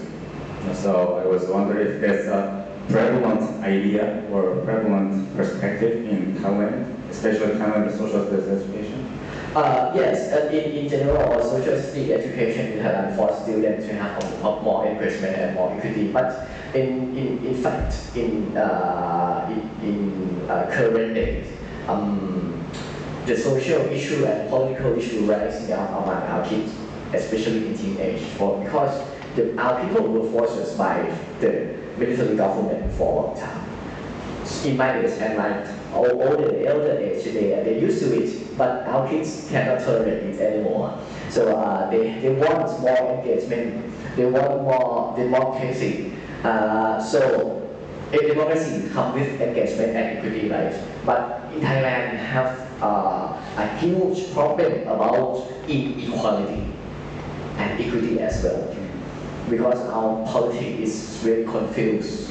If you read the news about Thailand, it's got many things is really kind of peculiar to make you all of you here because you come from the very fine democratic countries, right? You are growing up in democratic many years, many decades further advancements than us. So we are growing up about the learning about engagement and equity in the real life. So we as a social studies educator and we work on the democratic education and civic engagement. So we have to follow up this and we have to learn from our kids as well what they are thinking right now, what they want to do, what they want to have in the future, so we can assist them go in the proper way because kids, they always have a lot of energy to do. So they have a protest, they do a lot of violent protests or something like this. So as we are teachers, so we have to learn with them and go with them to grow up our democratic rates and levels in Thailand. Yes. Okay, very interesting. Yes. The other pages are personal thoughts. Is direct and question is my personal thoughts. First one is because technological advances such as generative AI, ChatGPT things, perhaps do not come as a big shock to the students. We teach as much as we do. So, because today's students are the digital natives, so-called, who are born and raised under the AI technologies. So it might be us, the teachers and teacher educators, who need to adapt to changes. So what I want to say is how agile we are in learning the new changes. The learning agility will be a critical competence for teachers, and it has to be built in more emphasis in teacher education for social studies teachers. Second thoughts on this AI and education thing is, I have this impression that those competences and abilities required in the era of artificial intelligence have long been explored in social studies education already. So, and among them, in a new era of this digital era, one of the most important competencies would be the ability to think critically and decide prudently. For example, we need to critically review the products of AI's creation. It can be visual, it can be text, but we need to critically review them rather than address them unconditionally and make decisions about which to take or which to abandon. My last thought is, you mentioned a lot about these equity issues, especially in terms of the gender issues. But I also think it is also about the digital divide between the rich and the poor, which will tend to get harder to catch up with over time. So, and it also can be a generational thing with the senior citizens and the younger generations. So I think we need a diverse approach to this equity issue. So that's for all my personal thoughts. If you have any things to add, feel free to on my thoughts. Yes, for the rich and poor, I think we have the big problems. And we say like Korea and Thailand, we have there's a very rich as cannot touch the live in the sky, in the heavens, and then we have a lot of poor living. Even in Thailand, it's harder to live if you are poor in Thailand because the payment rate in Thailand is very low compared to Korea, something like that. So yeah, it is natural issue, but it's difficult to find empirical evidence in Thailand about this issue, so I cannot present it in my paper. But I think it's time to encourage our students to dig deeper about themselves. Yeah, and now I'm also interested about the generation because now even me, I am already 36. I think I cannot understand my students' thoughts. They are teenagers. I feel that they are very far from me to understand them easier like before. So this is very interesting issue too. So the generation, the follower generation, they harder to understand that, but us easier to understand them because we were kids before, right? So I think it is very important to consider too. Okay, thank you for your thoughts. I'm going to be a chair again. Any questions, comments from the floor?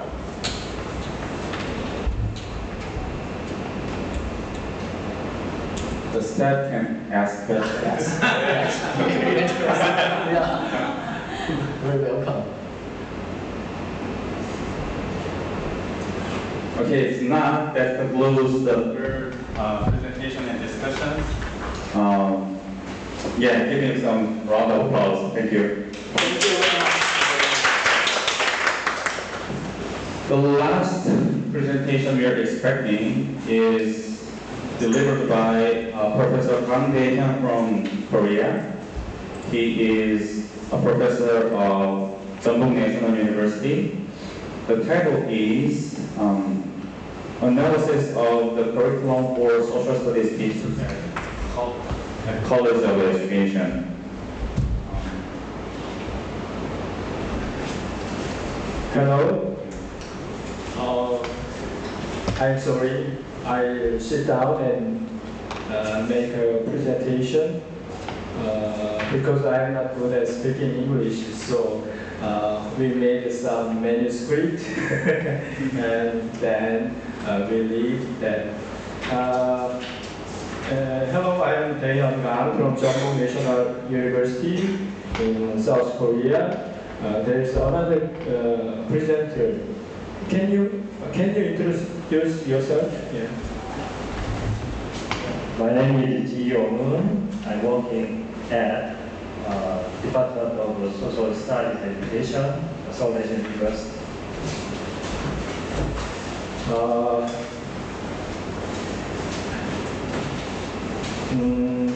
Professor Ji Yong-eun and I are going to present today on how we are training pre-service teachers in social studies in Korea. It's a traditional issue. In particular, I would like to present a teacher training curriculum that teaches social studies, especially politics, law, economics, society, and culture in secondary schools. Our presentation is largely composed of 4 parts. I will present the first 2 parts, introduction and basic discussion. Introduction and basic discussion of the analysis of curriculum for social studies teachers, and Professor Eun will present the second 2 parts, analysis of the curriculum for social studies major and college of education, and discussion. So let's get started.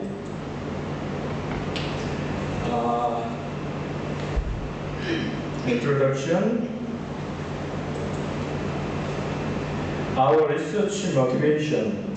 We began teaching students as full-time professor at university in early 2012. and have been dedicated to training pre-service teachers for more than a decade, maybe 11 years. And,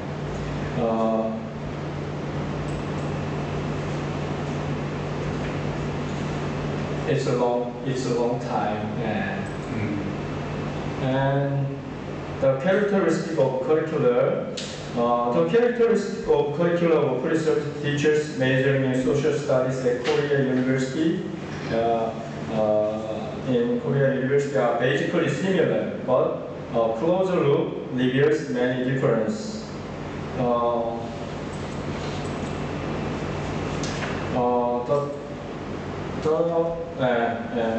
The title of content of subject often differ depending upon the major of departmental faculty.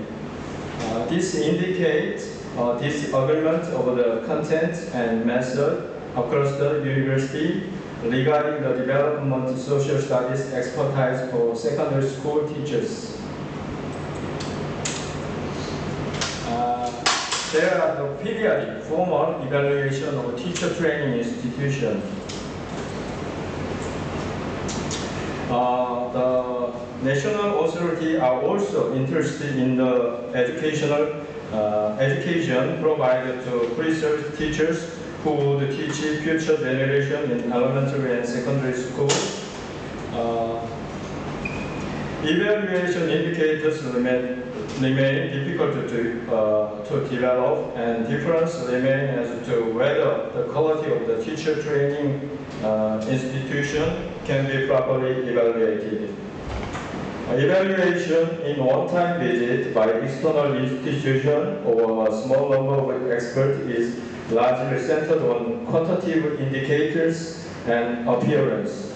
This raises questions about how much this kind of review can contribute to improvements of teacher curricula.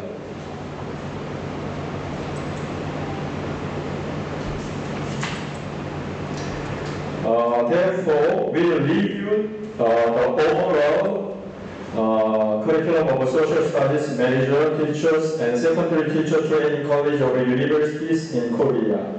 We analyze the current status, characteristics, and tests of the overall curriculum related to social studies major and secondary teacher training college of university.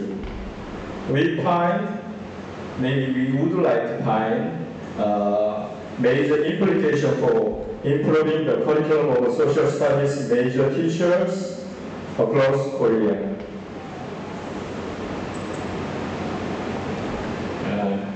Two, basic discussion of the analysis of curriculum for social studies teachers.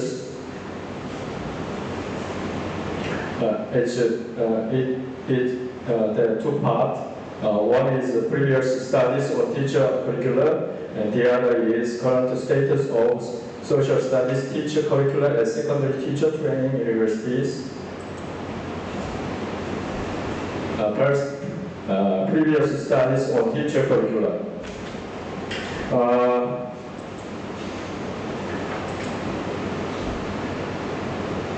Studies related to teacher training system and institution in Korea can be classified into several types.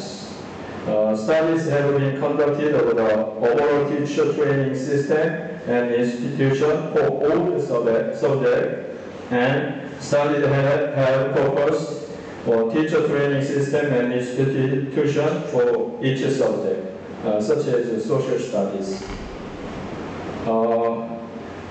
There are studies conducted on the overall teacher training system and institutions for all the subjects. These studies are some examples.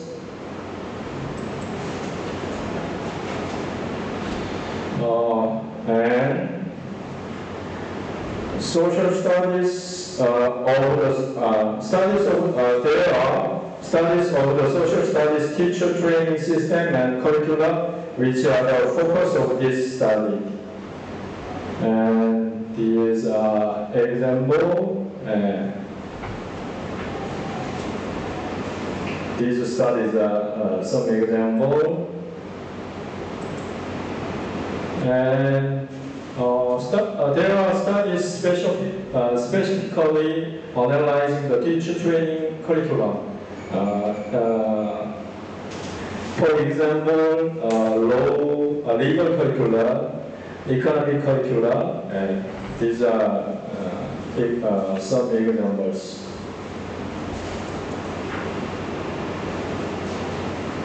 Yes, these are also some another examples.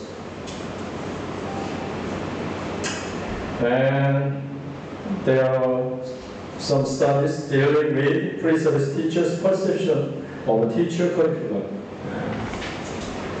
Pre-service teachers' perceptions. There are some. These studies are some examples.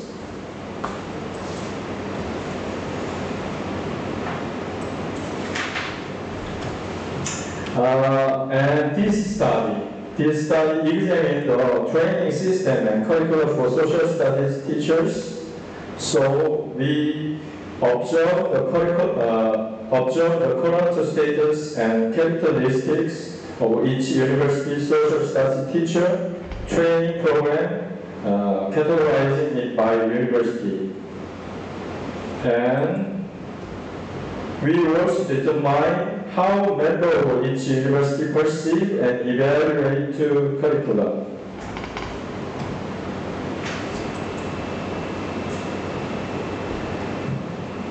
And current status of social studies teacher curriculum and secondary teacher training university in Jeonbuk National University and Seoul National University. For example,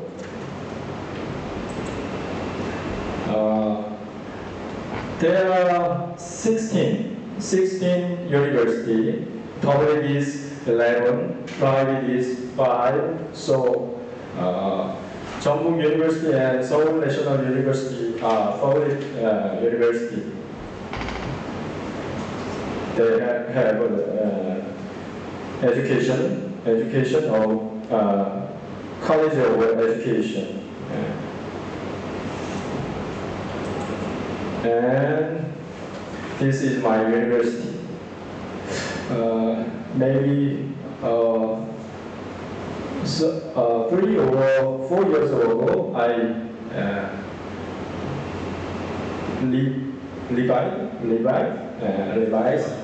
revised this curriculum. And Seoul National University is a university, but we own university just to we work in that university. It's a joke, but you don't understand. My university and his university. Now we are not owner.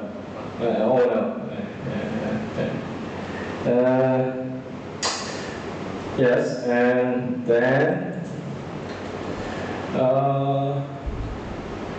Seoul National University has relatively many subjects that link social studies, education, and social science content knowledge. But while Jeonbuk National University clearly distinguished between social studies education and social science content knowledge. Maybe because this can also be seen in relation to the human composition of professor, department faculties. So Jeonbuk, Seoul, and then the 14 remaining universities in the country are organized in various ways. Some is similar to Seoul National University, others are similar to Jeonbuk National University. So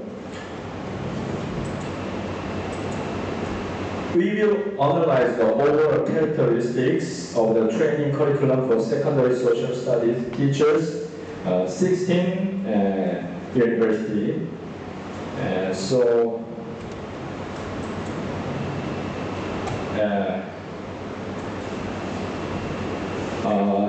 until now, I have finished my task, and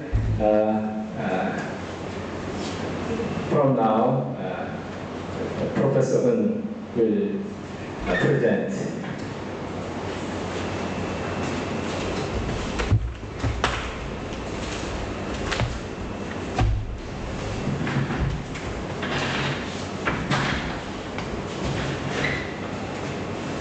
Then I will continue with the presentation of Chapter 3, Analysis of the Curriculum for Social Studies Major at College of Education.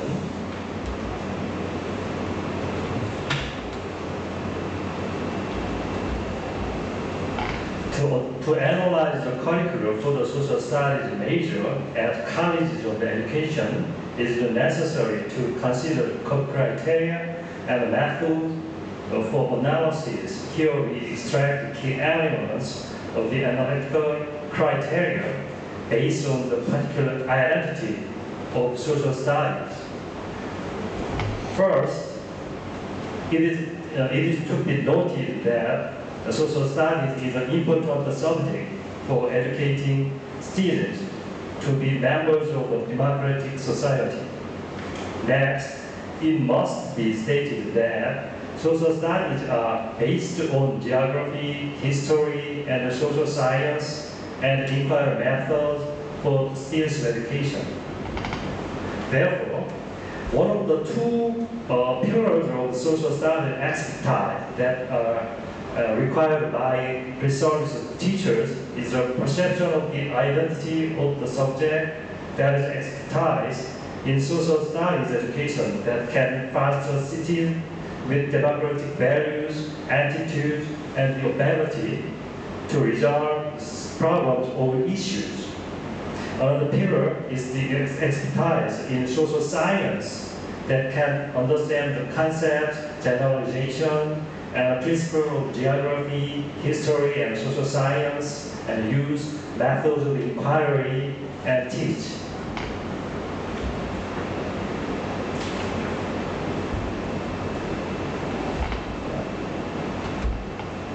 For the analysis of the teacher curriculum, the most important analysis criteria is the presence of mutual organic harmony among the elements, including the balance between courses related to the subject pedagogy and the courses related to the subject content.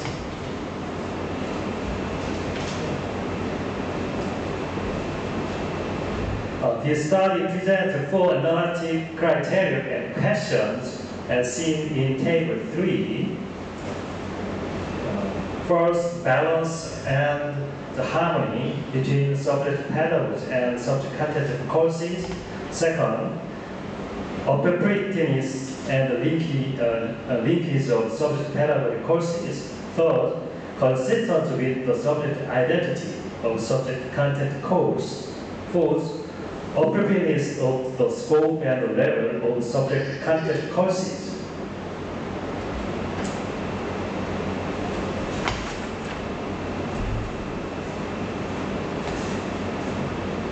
Now I would like to present the results of analyzing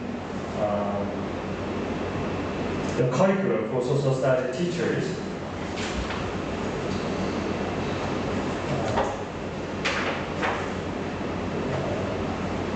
We omitted table 4 in PPT screen because it is too long. So, for more information, please refer to the table 4 on page 139 to 149 of the conference.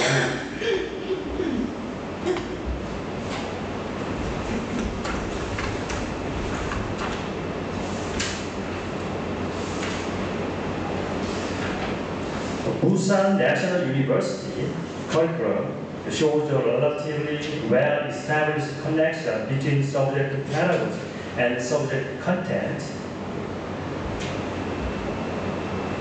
In the first and second grades, the curriculum teaches the basics of subject content and subject pedagogy. In addition, in the third and fourth grades, the curriculum links the subject to subject pedagogy and subject content can be learned simultaneously with the advanced content of social science.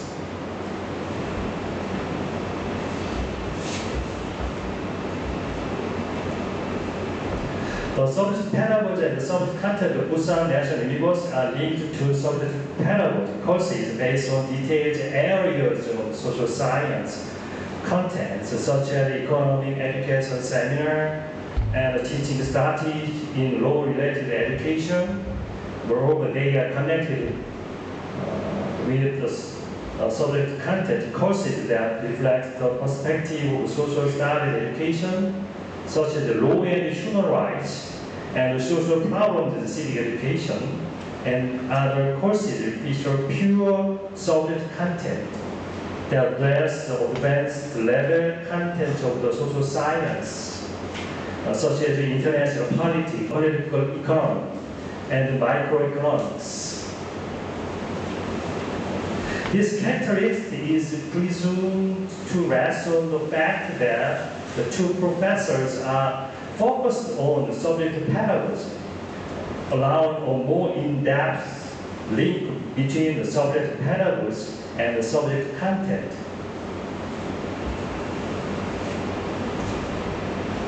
Gangwon National University and the Seoul National University also present these characteristics.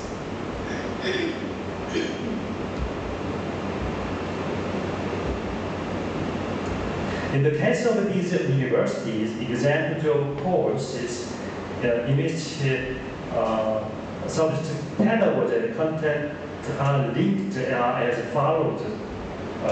Subject pedagogy courses are related to specific areas of social science content, such as theories of political education and political education, theories of law-related education, seminar in law-related education, theories of economy education, and seminar in economy education, and theories of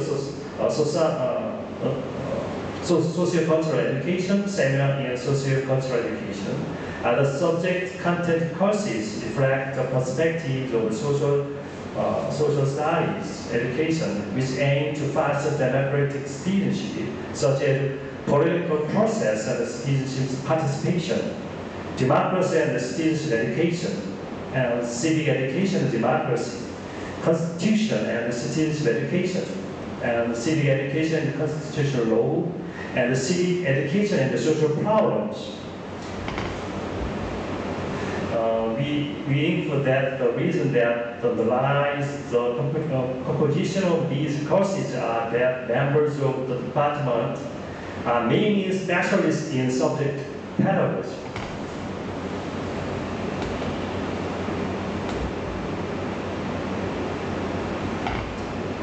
The curriculum of Chungbuk National University focused on subject content rather than subject pedagogy education.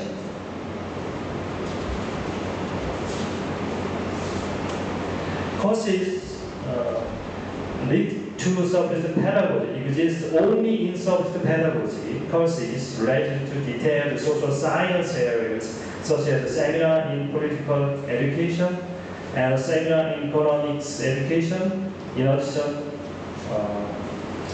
subject content courses are composed of pure subject content courses corresponding to detailed academic fields in the social sciences, such as understanding of the market economy, politics and thought, international relations, and the law of public life.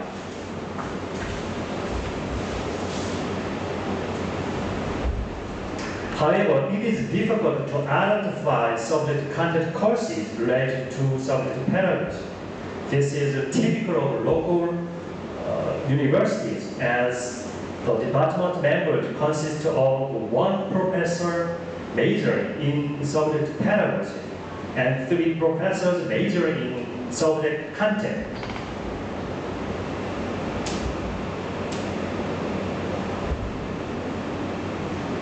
These characteristics appear to be the same as those of Daegu University, which shows similar department member ratios.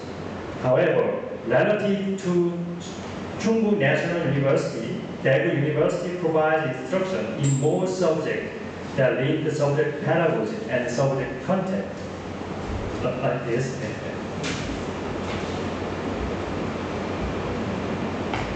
Examining the composition of detailed courses at Daegu University, subject pedagogy courses related to the detailed areas of the social science content, such as a seminar on political education and a seminar on economic education, coexist with subject content courses that reflect the perspective of the subject pedagogy, such as microeconomics and education, and the changes in political thoughts and citizenship education, understanding of international relationships, and social law and civic education.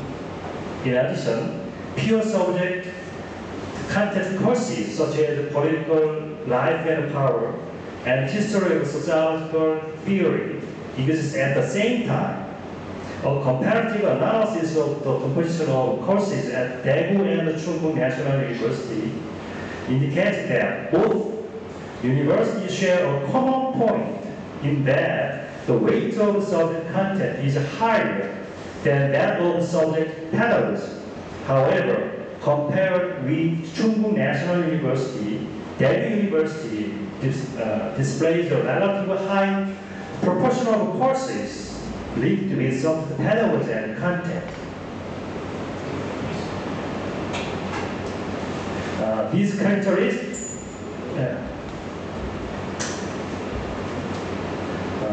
characteristics differ somewhat in degree, and similar patterns are seen not only at Chungu National University and Daegu National University, but also at Gyeongsang National University, Jeju National University, Jeonbuk National University, Gwangju National University, Gyeongbu National University, and Seoul University, although they are located in the metropolitan area of Seoul and Gyeonggi-do.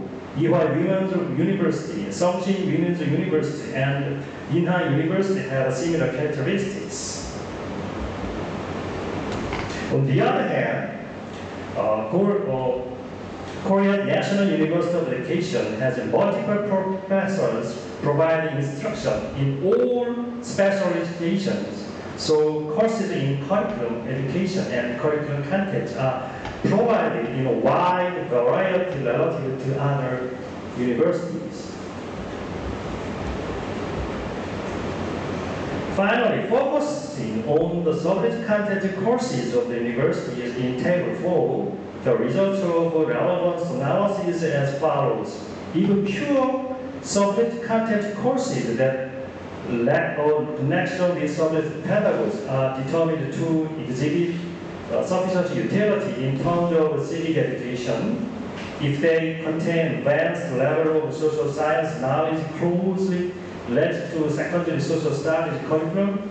However, pure subject content courses such as democracy in America, Marxian political economics, and personality psychology are considered closely related to the detailed major characteristics of individual major professors instead of the secondary social studies curriculum.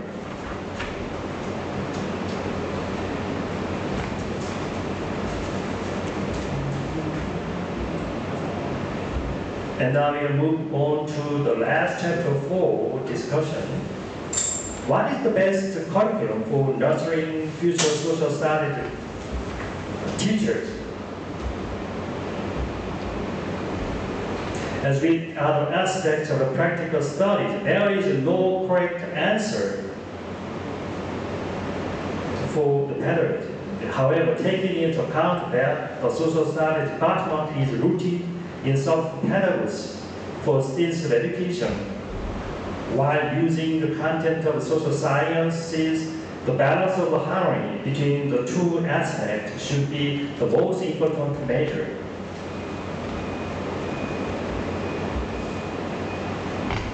in detail courses that appropriately link the subject pedagogy and content are categorized under subject pedagogy and content courses as follows. First, subject pedagogy courses that focuses on courses related to the detailed areas of social science content need to be operated.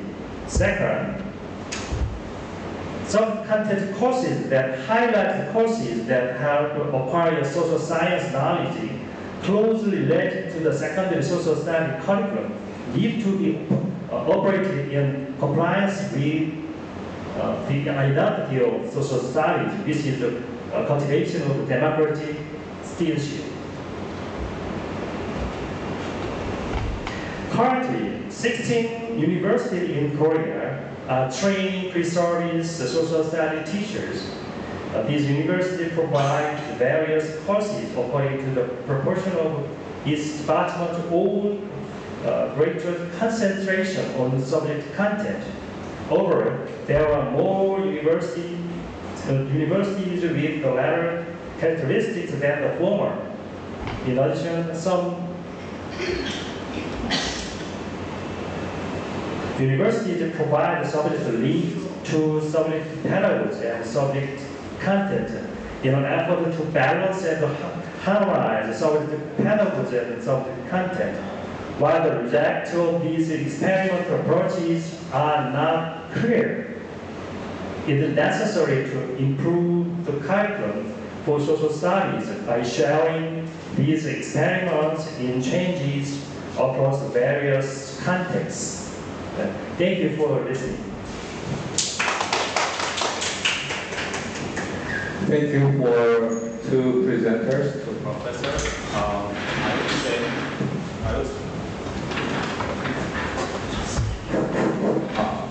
I would say it was very practical and as well as very inspiring for this. Dr. Srinakarinwirot, our hero today, is going to discuss again. Please. Okay, thank you, Professor Kim again, chair of this group, and thank you very much for two presenters, Professor Kang Dae-yeon and Professor Eun Ji-young. Have I said correctly?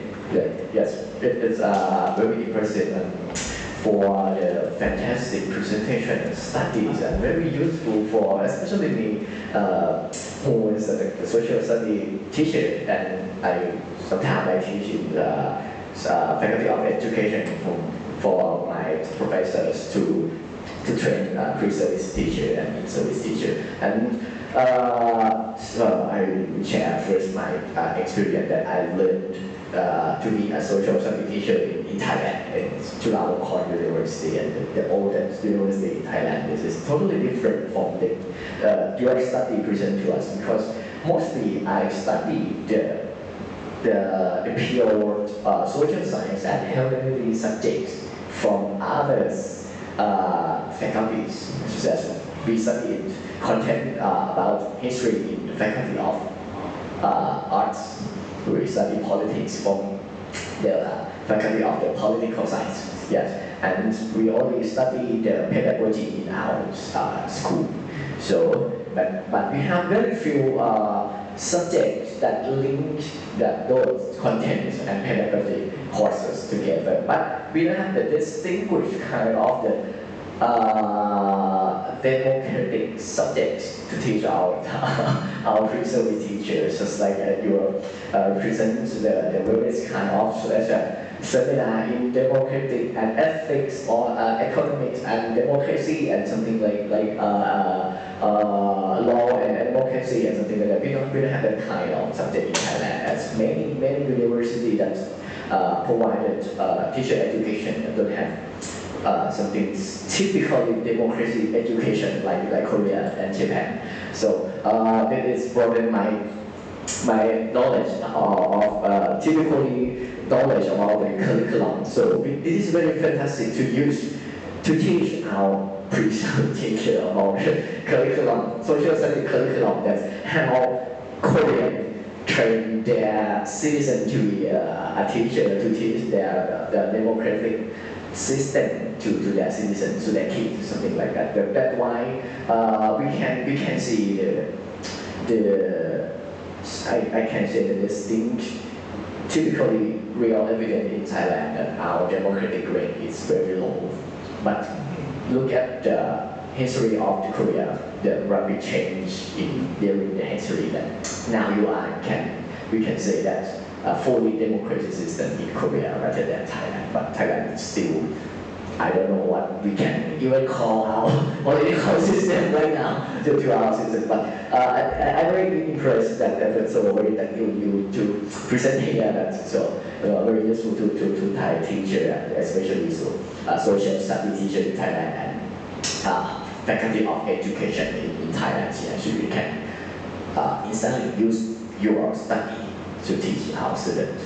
So, but I can one question, a little question, because I want you to share your ideas that how we address the technology, especially in AI. We are talking today in the social study curriculum for teacher training.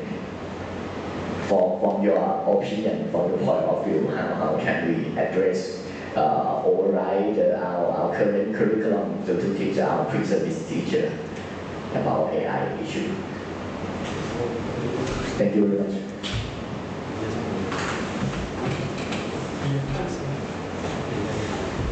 I understand all of his discussion, so can you explain some focus? Okay. The focus of the question. Can you clarify Your question. the last? The question is, can you please suggest how can we revise our social studies curriculum to train our pre-service and service teachers? Okay. In terms of technology, right? Yeah, AI. Include technology. Yeah. Okay. I think it is important to determine the identity of social studies education. I think social studies education is a kind of a citizenship education, but to use social science in classroom. So Professor Yoon mentioned that two pillars. One is subject pedagogy. It is focused on each focus on citizenship education. How can educate democratic citizen in our country? I think democratic citizen is informed and reasoned decision maker and actor in Thailand, in Korea. So what is a citizen education? This is a very important and basic question. And what is social studies?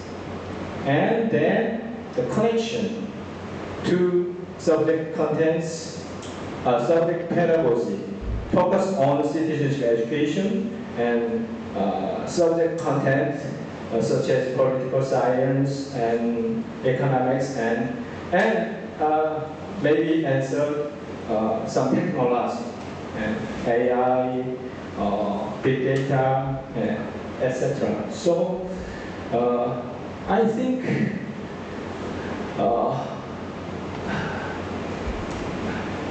the role of educator to professor, the role of professor make a connection subject pedagogy and subject content and technology. It is not a role of teachers, but in Korea and maybe in Thailand, it is a role of teachers. Professor just to teach subject pedagogy independently and separately and subject content. And then you, teacher, make a connection, but it is not fair. So professor have a connection. So I think there are some lectures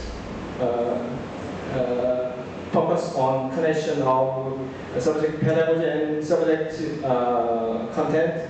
It is a very good or best legal example. And share and discussion. After sharing discussion, we make a very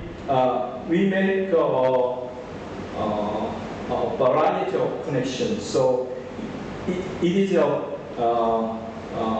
very important point to educate teachers. Professors make a connection, and then pre-service and in-service teachers can make connection with the two pillars.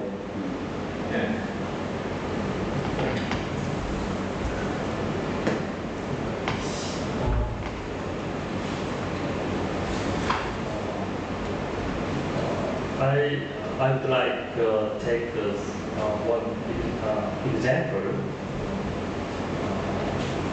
Curriculum subject dealing with AI, intelligence, and technology, and science issues. 2015 and 2022, it is a curriculum subject. Some units deal with AI intelligence issues. So students learn these concepts and discuss the issues about that. So I took the example, the current curriculum is social studies in Korea. So we are trying to include those technological issues in the national curriculum, and maybe he's suggesting that could be one of the key solutions to your country. Okay, any other comments, feedbacks, or questions from the floor? Since we got, yes, Dr. Kimura. Thank you very much for very interesting presentation. Since I'm also working in the field of pre-service and in-service teacher training, it's very, very important point, I think. And before asking questions, would you please explain again what is subject pedagogy? I think it's a bit ambiguous word. So would you please explain again the definition?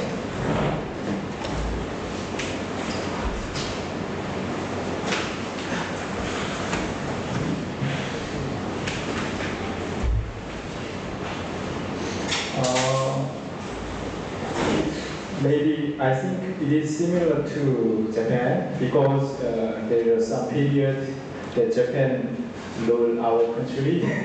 So there are a category of subjects. We call that 교과, such as social studies, physical education, and mathematics. We call that 교과. It's not a subject. It's a category of subject. So social studies is we call a kind of 교과. So and there are some subjects. So we define subject pedagogy is the theory and practice of social studies education, or subject. If you major your major is physical education. Subject pedagogy is physical education, the theory of practice of physical education. So we define subject pedagogy is like that. And then subject content is the resource. We use the political science and sometimes social issues. So we call that subject content. That means, okay, do you understand? Yeah. So,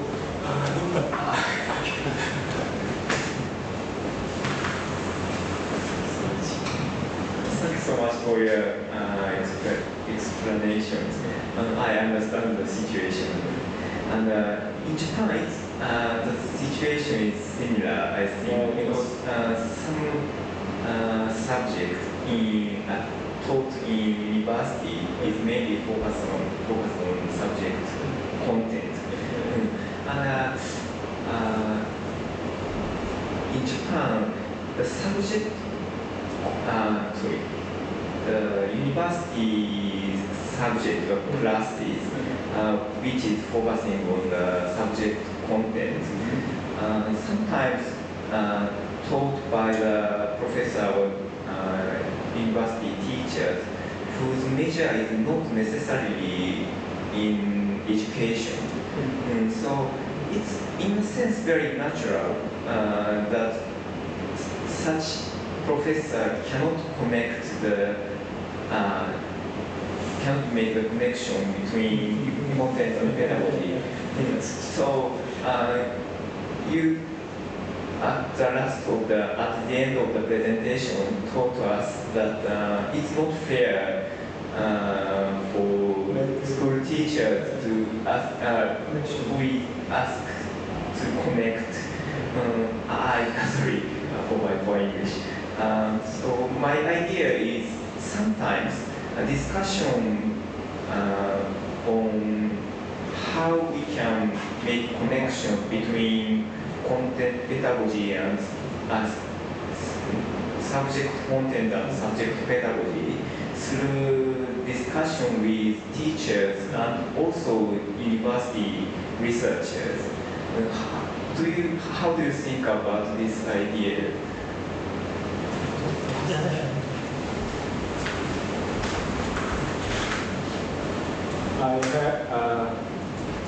I have two kinds of solution. In Korea, maybe in Japan, maybe in Thailand. I don't know the exact situation in Japan or Thailand, but in Korea, in my university, the Jeonbuk National University, my major is social studies education. So my role is focus on subject pedagogy, subject education. So and the others professors major political science, sociology, economics, and law. My solution is two directions. One is social studies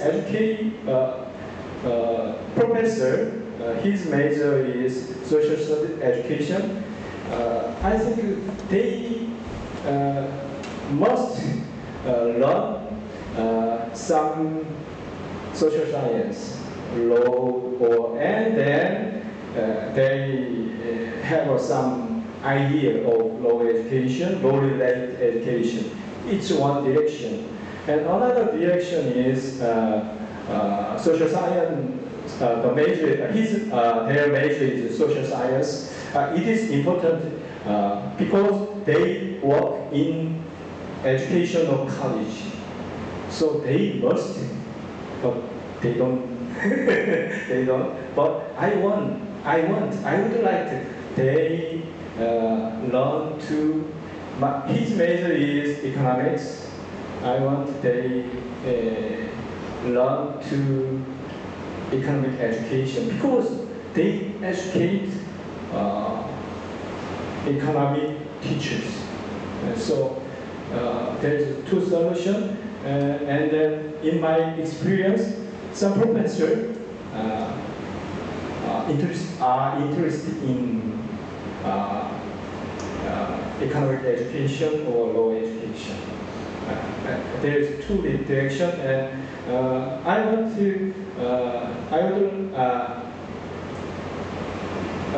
second direction is very important because they know subject content, and then after that they learn.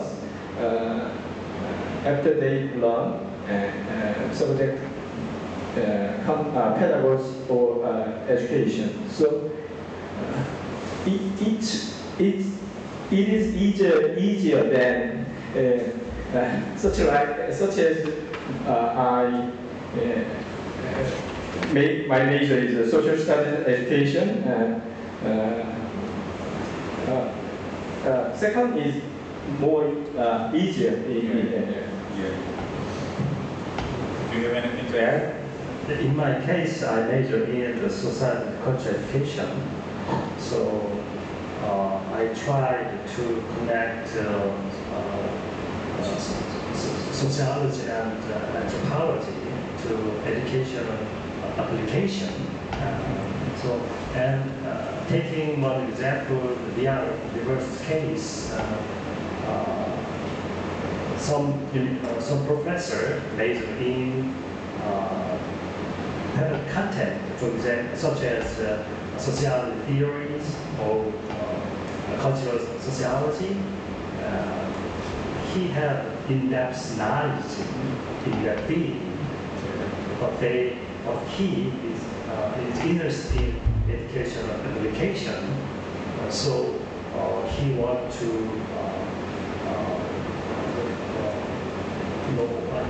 research education field.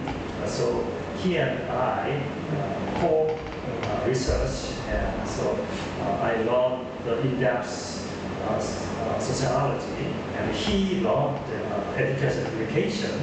So he and I sometimes often co-research and draft paper in society culture education field. I revise my solution. Their third direction solution. It's best. It's best. Co-working. It's best. Thank you very much. Okay.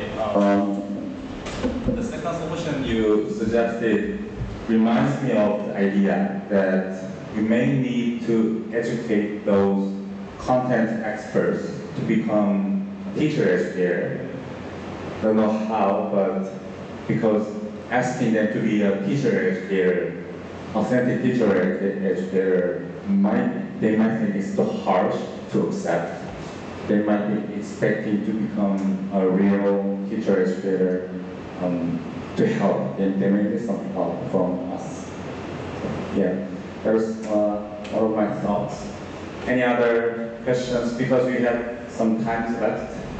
Professor Lee or Choi? No?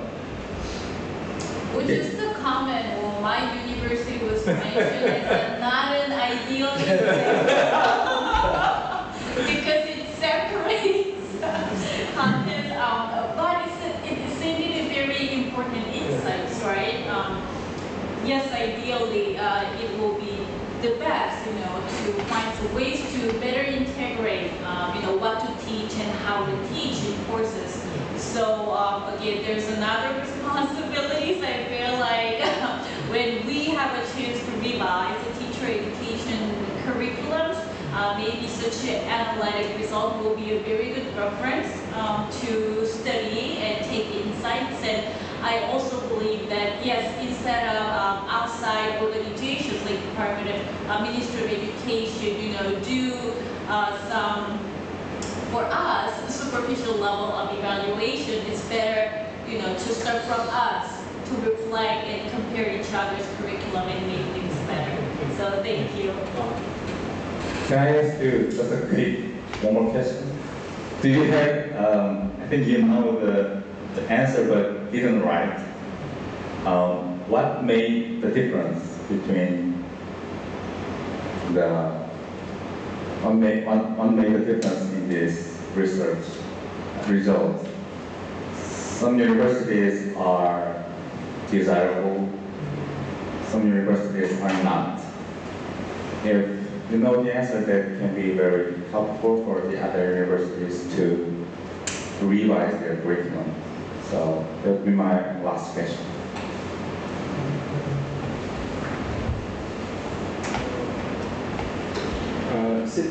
In Korea, 16 universities, I think they have different situation. So the faculty members are different, and I think just one idea, but I think the balance of composition of department faculty members, because in local area or Ewha Government University, there is only one subject pedagogy major, so 2 or 3 pedagogy major. The professor who major for his major is subject pedagogy, and then it is easier than now. So I think first and second grade,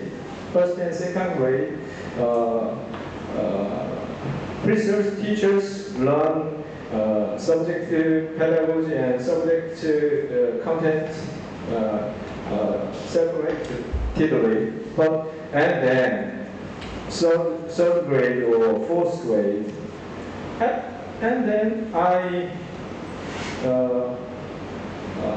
keep such as team teaching or something like that.